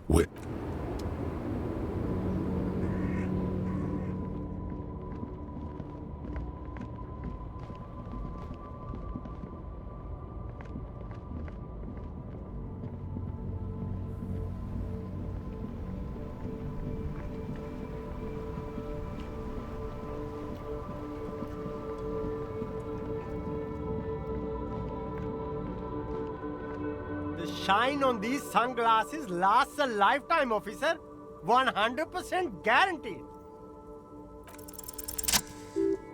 Oh, very interesting choice, officer. Very high culture. This is how a sea monster sees the world. You've become a sea monster. Giant, hidden, and strangely tender at heart. All is blue. Yes, but they also make your soul quiver like jello. So deep. Wow, officer. You look so cool. And they can be yours for a mere 3 real. My regular customers have passed them all up because they've got no taste. The lieutenant tilts his head and steps back, eyes narrowed in a thorough examination. It's a case to him. You look like a musician. Like a blind musician.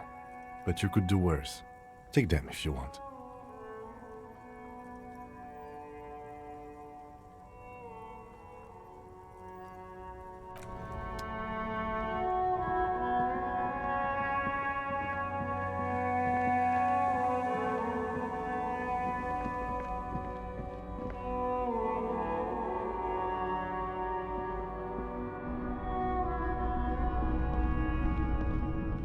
Hello, hello.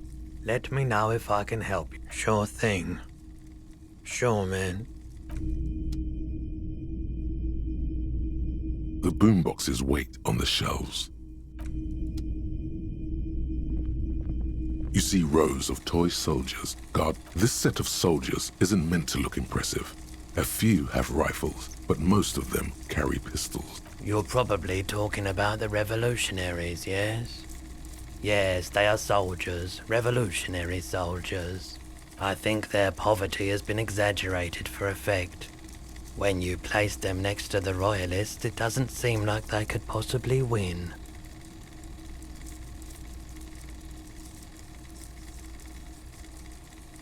Maybe. They're not all blue. These figurines also wear gold coats and caps, complemented by orange trousers. They are variously posed, wielding swords and rifles with bayonets. This is what the loyalists looked like, yes, at first. Then they wised up and got camouflage. Which ones? Ah, royalist soldiers from the time of the revolution. The uniforms are painted a bit too brightly, I suppose. Big men on big horses, clad in lamella armor and carrying flintlocks, the kind that would mow down a line of enemy soldiers in the blink of an eye. Franco-Nigerian knight. I used to be very serious about these guys. A long, long time ago.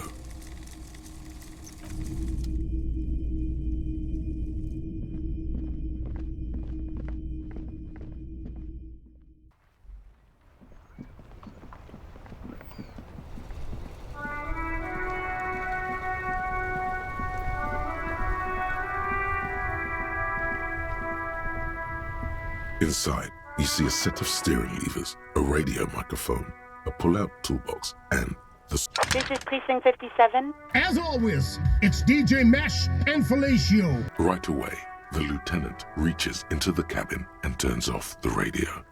He's not looking at you as he says, Someone must have been messing with the radio, or maybe picked up a random frequency. You wanted a prime line, right? He's still avoiding your gaze, and his ears glow red.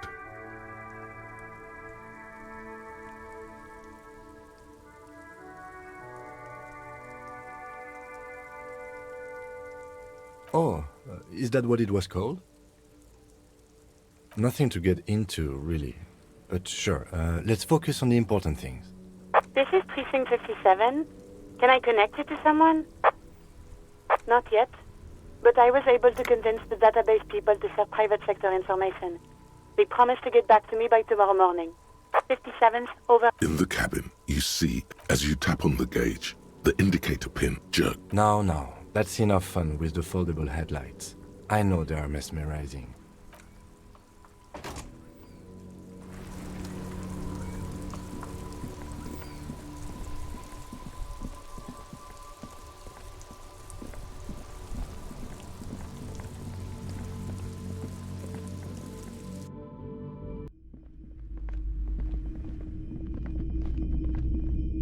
The curtains, tattered with age and covered in dust, hang just as you're about to pull apart the curtains. The petrified voice of the shop. Sir, don't touch that. I told you it's off limits for the customers.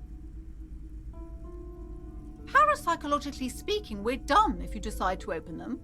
I won't be held responsible for the consequences. It's too dangerous. She looks away, mumbling. Why is everyone always messing with the curtains? Why can't they just buy books like normal people? No, it's just a storeroom for the employees, I told you. Now please step away from the curtains.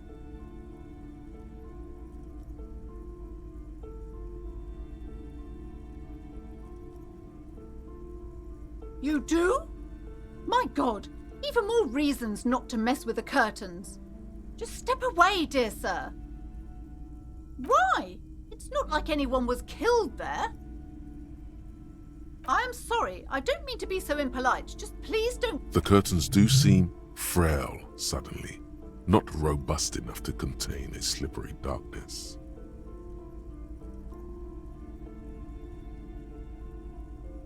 Thank you. Let's just talk about this first, all right? There's no reason for you to venture into the unknown. What are you, a coward? Think about the marvelous adventures waiting for us on the other side. Talking is always good. Go see what she has. There is something mysterious about the curtains. Be careful. The curtains, tattered with age and covered in dust, hang before you, as if taunting you.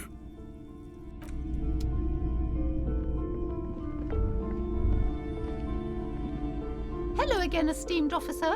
I already told you, it's just a storage room for employees. I don't understand why it's so important to you. Just let it go, officer. Go buy some goddamn books. You're supposed to be drawn to the books. It's just for decoration. Okay, fine. It's just because this place is cursed, just like everyone said. They don't call it the doomed commercial area for nothing. Are you happy now, officer? Happy that you've ruined everything? The curse is so much worse than you could imagine. It's a disease, eating at the very foundation. It's the curse of financial distress, of ruin and bankruptcy. Didn't that curtain just move?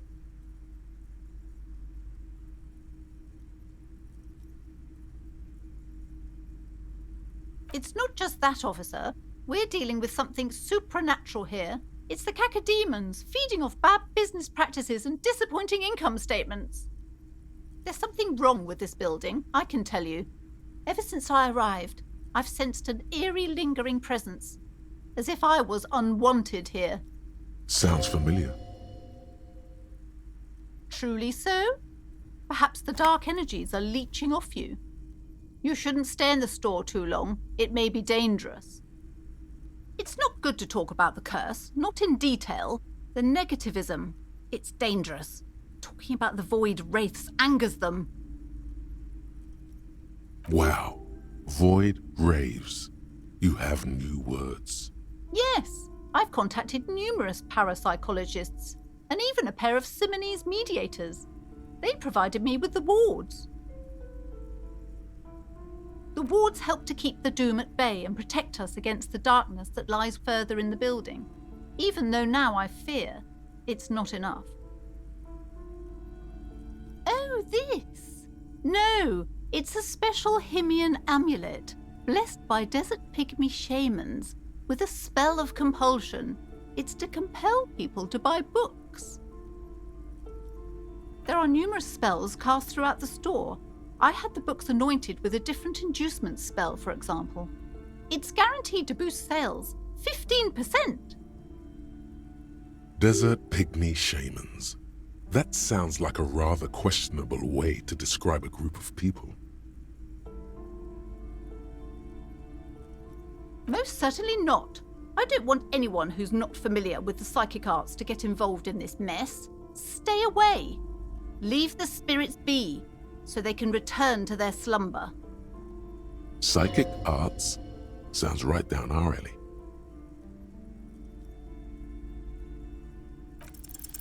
Slither up to her, you silver-tongued fiend. Show her what world-class perfidy looks like. Are you sure? Don't think I haven't seen charlatans before.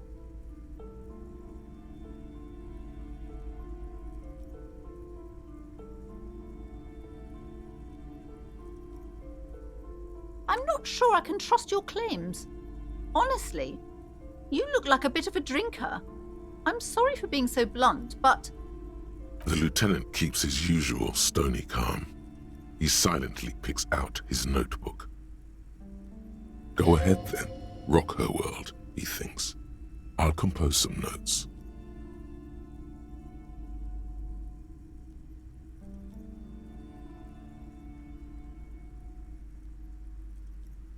How do you know all this? Here we go. You're part Simonese. Oh, it means our meeting couldn't have been mere chance. The hand of fate guides us. But I am not the only one at risk. I have to think of my daughter. You are certain you can help us? Keep us safe? I can't allow any collateral damage to hit us. If you promise, good officer, then you might be our last hope. Do you swear it? Thank you, sir. There's one more thing I haven't told you about yet. The entity. Do not act surprised. You know of these things, sire. You have? The entity takes the form of a woman, a witch probably.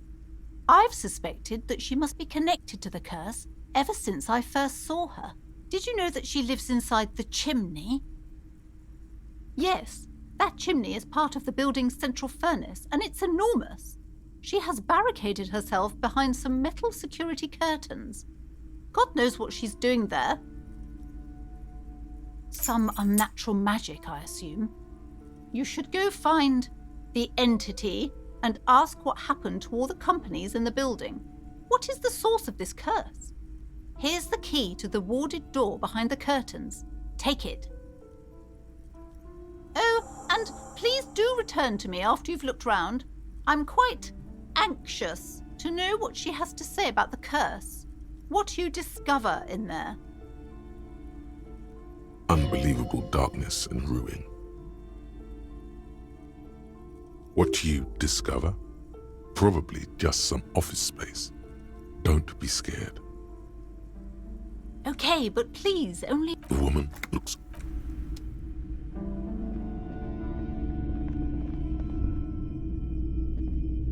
You see a set of tattered curtains. You see a dimly lit room full of dusty furniture and trash. A doorway stands in the back, covered in dozens of scary little Simonese wards, your shadow looming over it like an omen. Oh!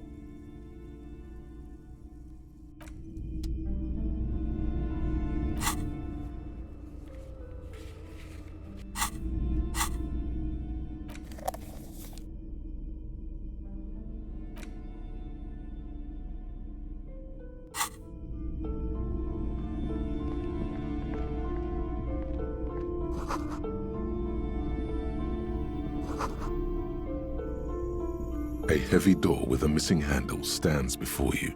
covered in dozens, if not hundreds, of Seminese trinkets and charms. It appears to be locked. Only an echo. No one is there. After exerting some force, you manage to turn the key. It's eerily silent. The door slides slightly open, letting a draft of cold air into the room.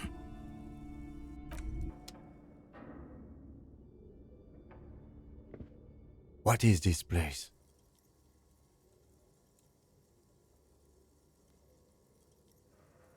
I think you're right, though it looks like no one's been here in ages.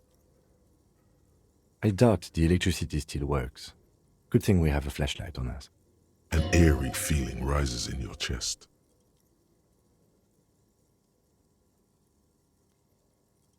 Yes, because it's closed. No need to look for supernatural explanations where a banal one will do. Now let's move on, shall we?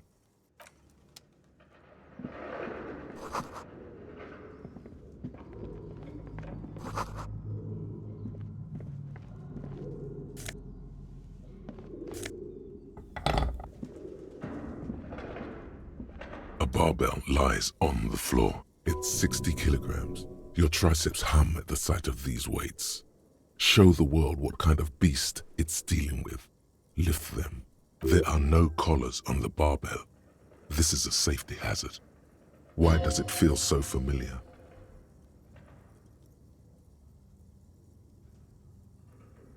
No, it's not that.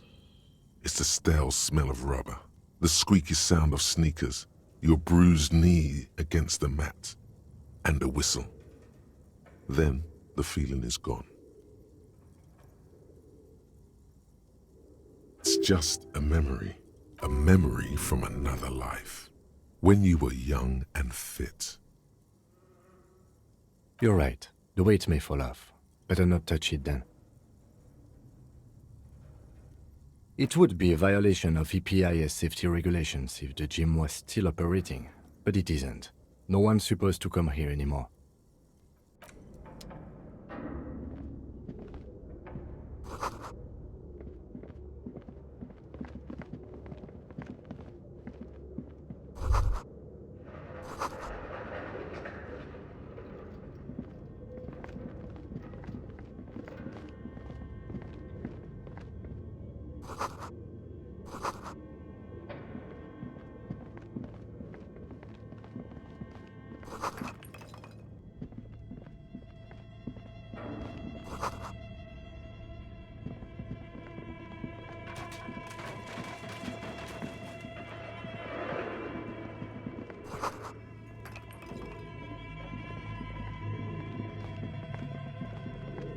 Your flashlight slides over an old green chalkboard covered in scribbles, sketches, and schemes, like some ancient cave mural.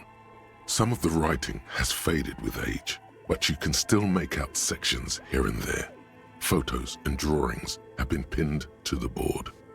These lithe, pointy-eared creatures appear to be different types of welkins. You make out autumnal candle welkins, casting wax-based magic. Translucent welkins, with organs shining under their skin, and even ether welkins, hailing from the vast emptiness of sidereal space. Who are all those creatures?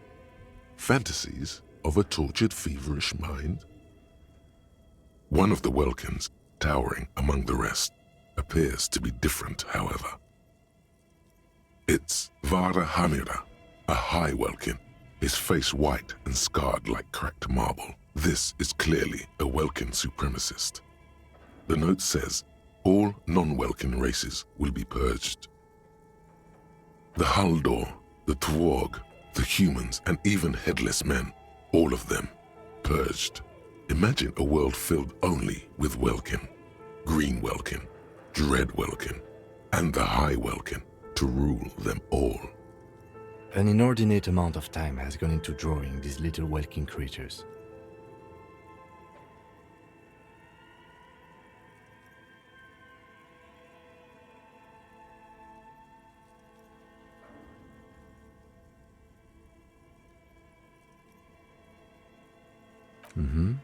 Political commentary.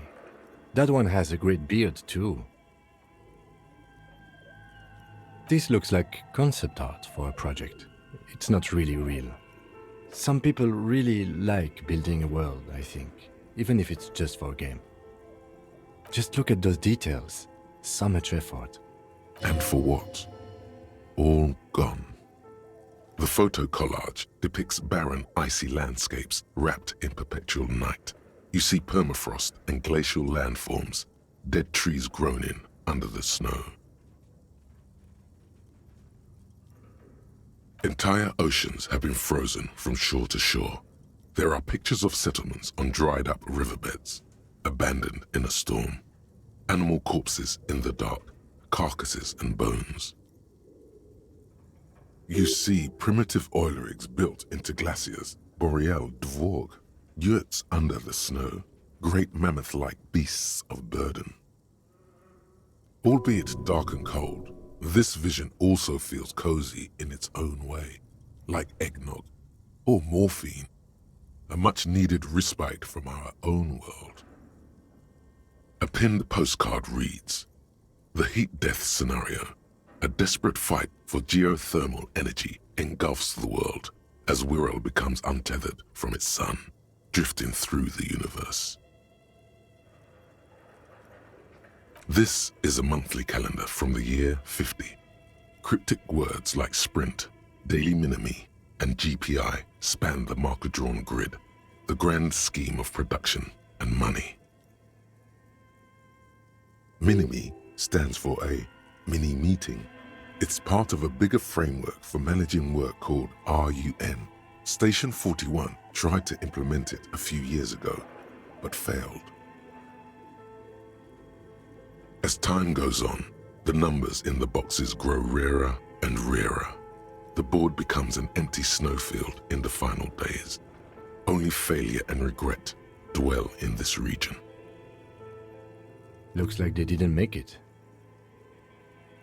A note in the bottom left corner of the chalkboard says, "See the prod schedule filament for details."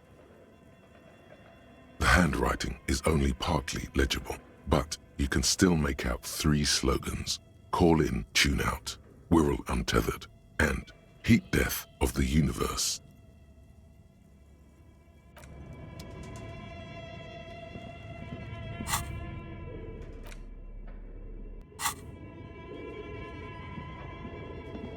This appears to be some kind of machine with a cube-shaped heart and a wired framework. The keyboard has a rectangular on-off button. A piece of paper still hangs from the printer. A radio computer. Just sitting here without anyone inside. This is the Ream Civic radio computer, model RC5120, equipped with a Feld mainframe and a Ream-compatible printer. We have one of these down at the station, but I never really learned how to use it. The machine lights up like some prehistoric animal stirring from its slumber, revealing fluorescent play and print keys on the keyboard. The hatch on the machine's central compartment is wide open. It's empty like a beehive without its brood. Some cables have been left dangling, disconnected. This is where the memory should go. Nothing happens. Something's missing. There's no tape in the player. Nothing happens. This old fireplace is covered in lines drawn in blue and red marker, the mesh spreading over the stone like blood vessels on alabaster skin. It looks ghostly and strangely ancient. The whole thing resembles Kadran mosaic tiles. Very pedantic. History classes, students with their textbooks open, studying the roots of our radio frequencies, it seems.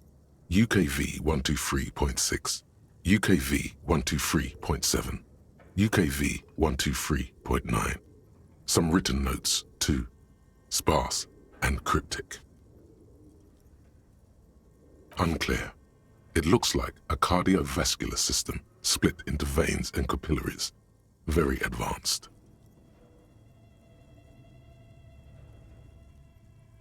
You think so? The web is comprised of radio stations, all lead back to one red heart, titled the Game Master Frequency. A note says, this one can listen in on any station it wants. They must have had massive airwidth. These things don't come cheap. Someone very important, the leader of a massive on-air game built by these people.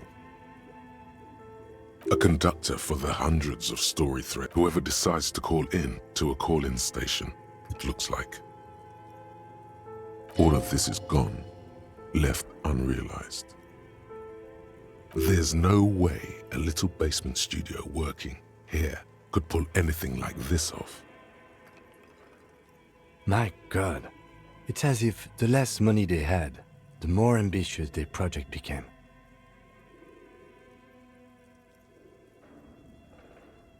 Exactly. This schedule, I know doom when I see it. The company was running out of funding. Nothing. It's just lines on marble. An echo from times long gone. No one has used the fireplace in ages.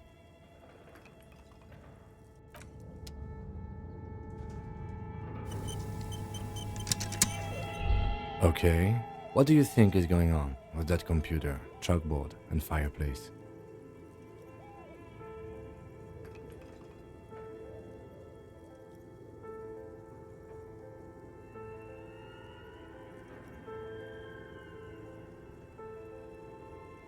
Yes, that is the question. Like he's ready to lay out a fine theory, crafted together like a puzzle box. It looks like one of those popular pen and paper role-playing games, only these people were trying to automate it, make it work on radio computers. Utter madness, he thinks, as a compliment. Through call-in stations, none of the players have to be physically present. Anyone in the world can participate in the game, as long as they have a two-way radio. Then there's the Game Master Frequency that listens in on the smaller call-in stations. I think that was supposed to coordinate the stories, functioning as a master of ceremonies of sorts. Coordinating so many games would take a whole switchboard of people, possibly divided into sub-frequencies. Not to my knowledge. They make automated games in Graz, Messina, Königstein. You know, places with industry. Not in Revachol West, among the ruins. But I don't think anyone has attempted to create an interinsulary game before. We just don't have the technology.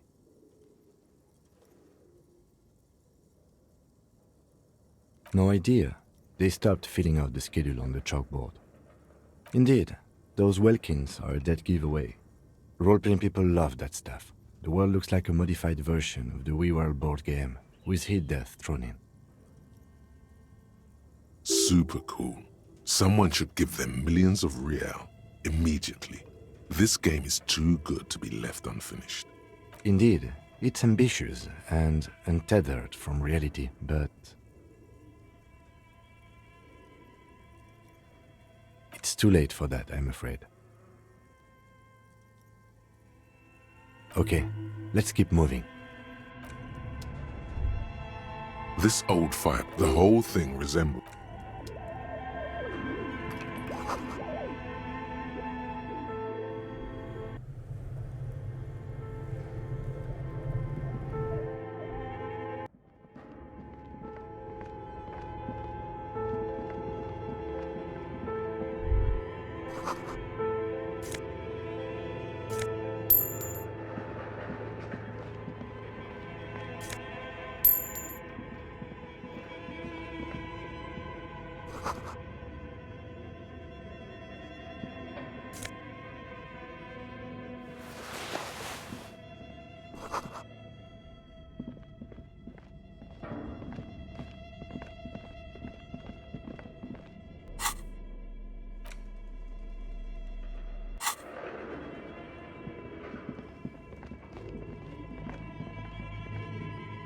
Tiles on the cube are still smoldering.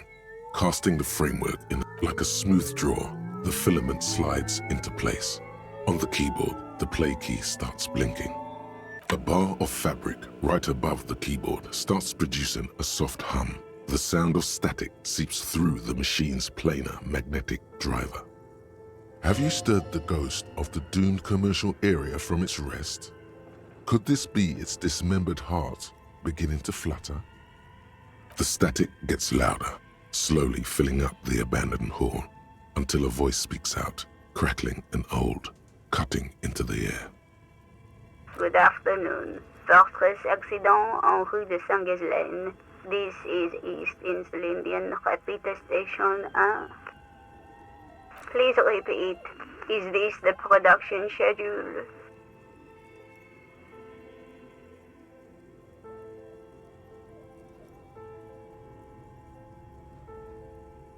The filament you have inserted into the reader. That was a question. Have you inserted it into the core? Good. Please repeat the password.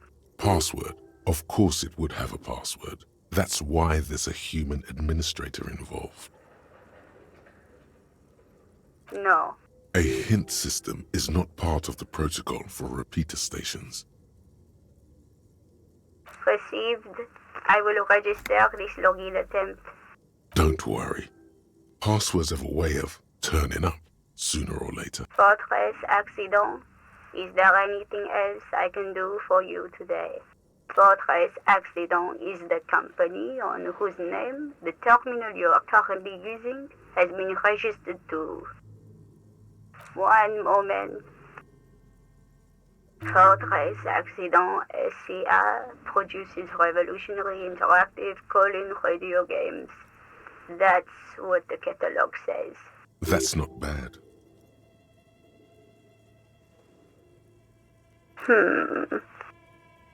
Any other questions? Yes, I am alive. I am 74 years old and my name is Yvonne. She repeats passwords.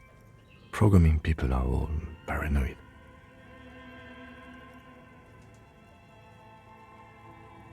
I work as a repeater at the East Insulindian Repeater Station. It's my job to know where you are, Fortress Accident. As for me, well, I am sitting in my cubicle, surrounded by a wall of radios.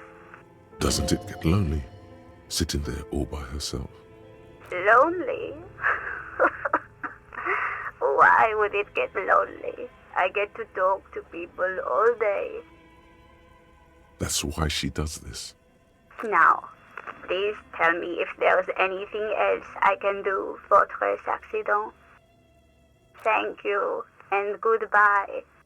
Tiles on the cube are still...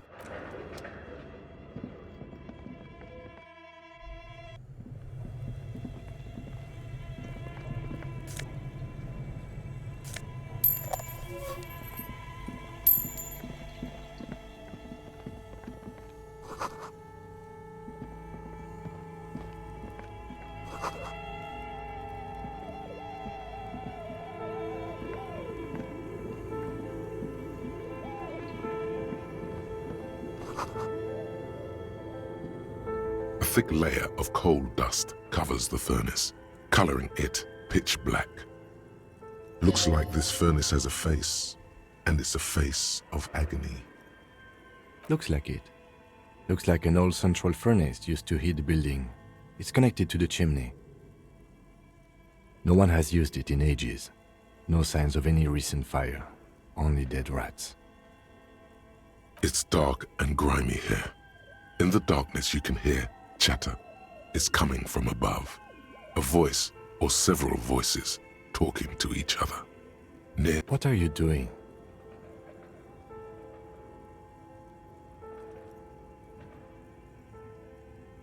Wait, really? We should investigate, see if someone's upstairs.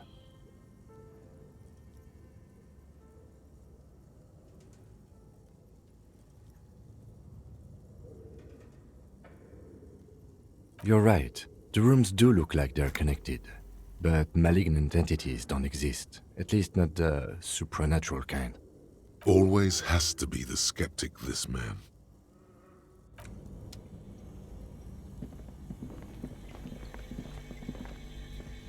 You see a terrifying ice bear with a strange compartment in its belly. The door is covered in frost and the bear's eyes are glowing red. The bear looks oddly realistic. Is it taxidermy? The lieutenant doesn't answer. His eyes are glued to the animal. A sharp slice of light shines out from its mysterious belly door.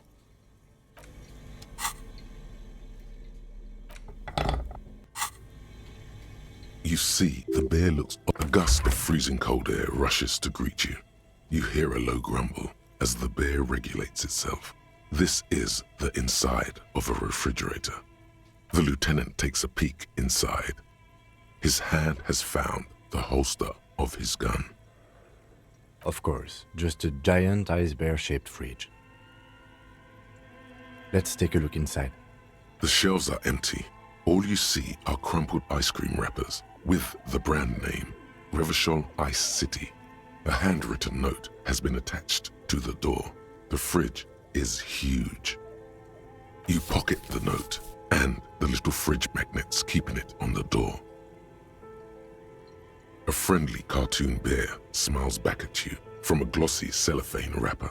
It looks nothing like the fridge. Good question. It looks like an ice cream fridge. I know. What an unfortunate marketing choice. What is even worse, the bear is still costing them money to this day. The fridge buzzes with energy. The electricity bill on this thing must be catastrophic.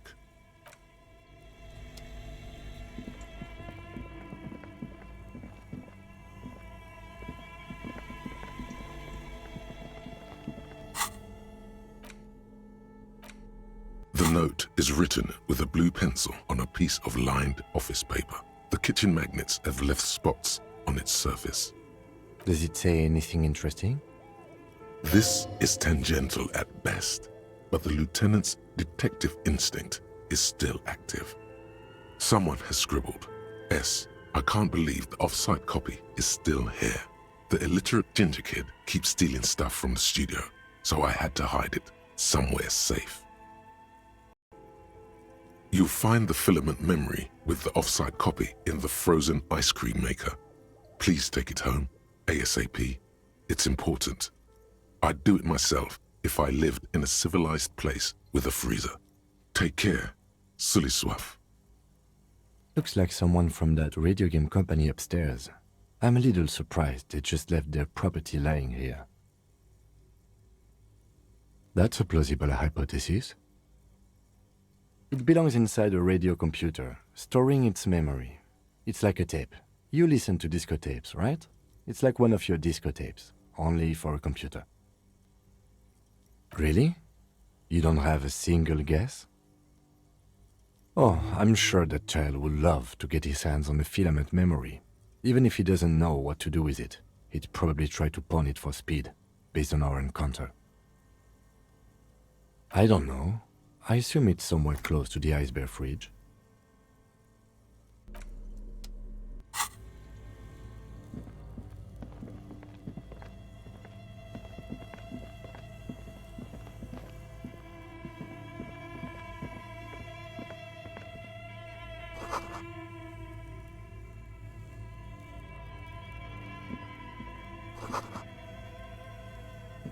A few bricks have fallen off, revealing a compartment behind the wall.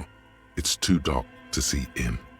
Seems like an old bunker from the revolutionary period. Look at all those rifles. Must be an old weapons cache. There is, yes. And there also appears to be something inside the hole. Interesting. Do you want to take a look? Your hand reaches deep into darkness and spiderwebs. Rummaging around, you find rusty rifles hidden away. Are these any good?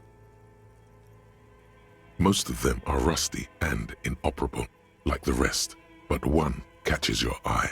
A bolt-action model with a fine wood stock, in better cosmetic order than the others. That's a rare sight. seems to no longer be functional, but still a beautiful thing in its own way. It means there are firearms, albeit inoperable, still lying around in Martinez. It's an interesting coincidence, I would say. Might come in useful in the future. He likes this find.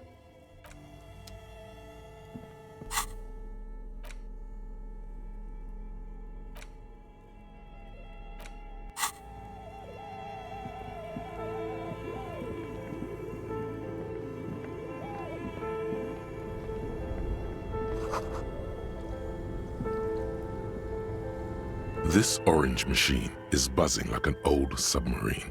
It has a hand-cranked ice cream churner on top, and turning the crank feels oddly satisfying, like stirring your childhood dreams.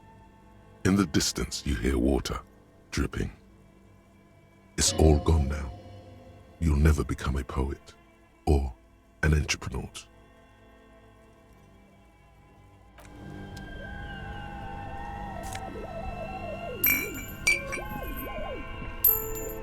Two cables are plugged into the breaker box. The red one leads to the ice bear fridge and the black one to the ice cream maker nearby.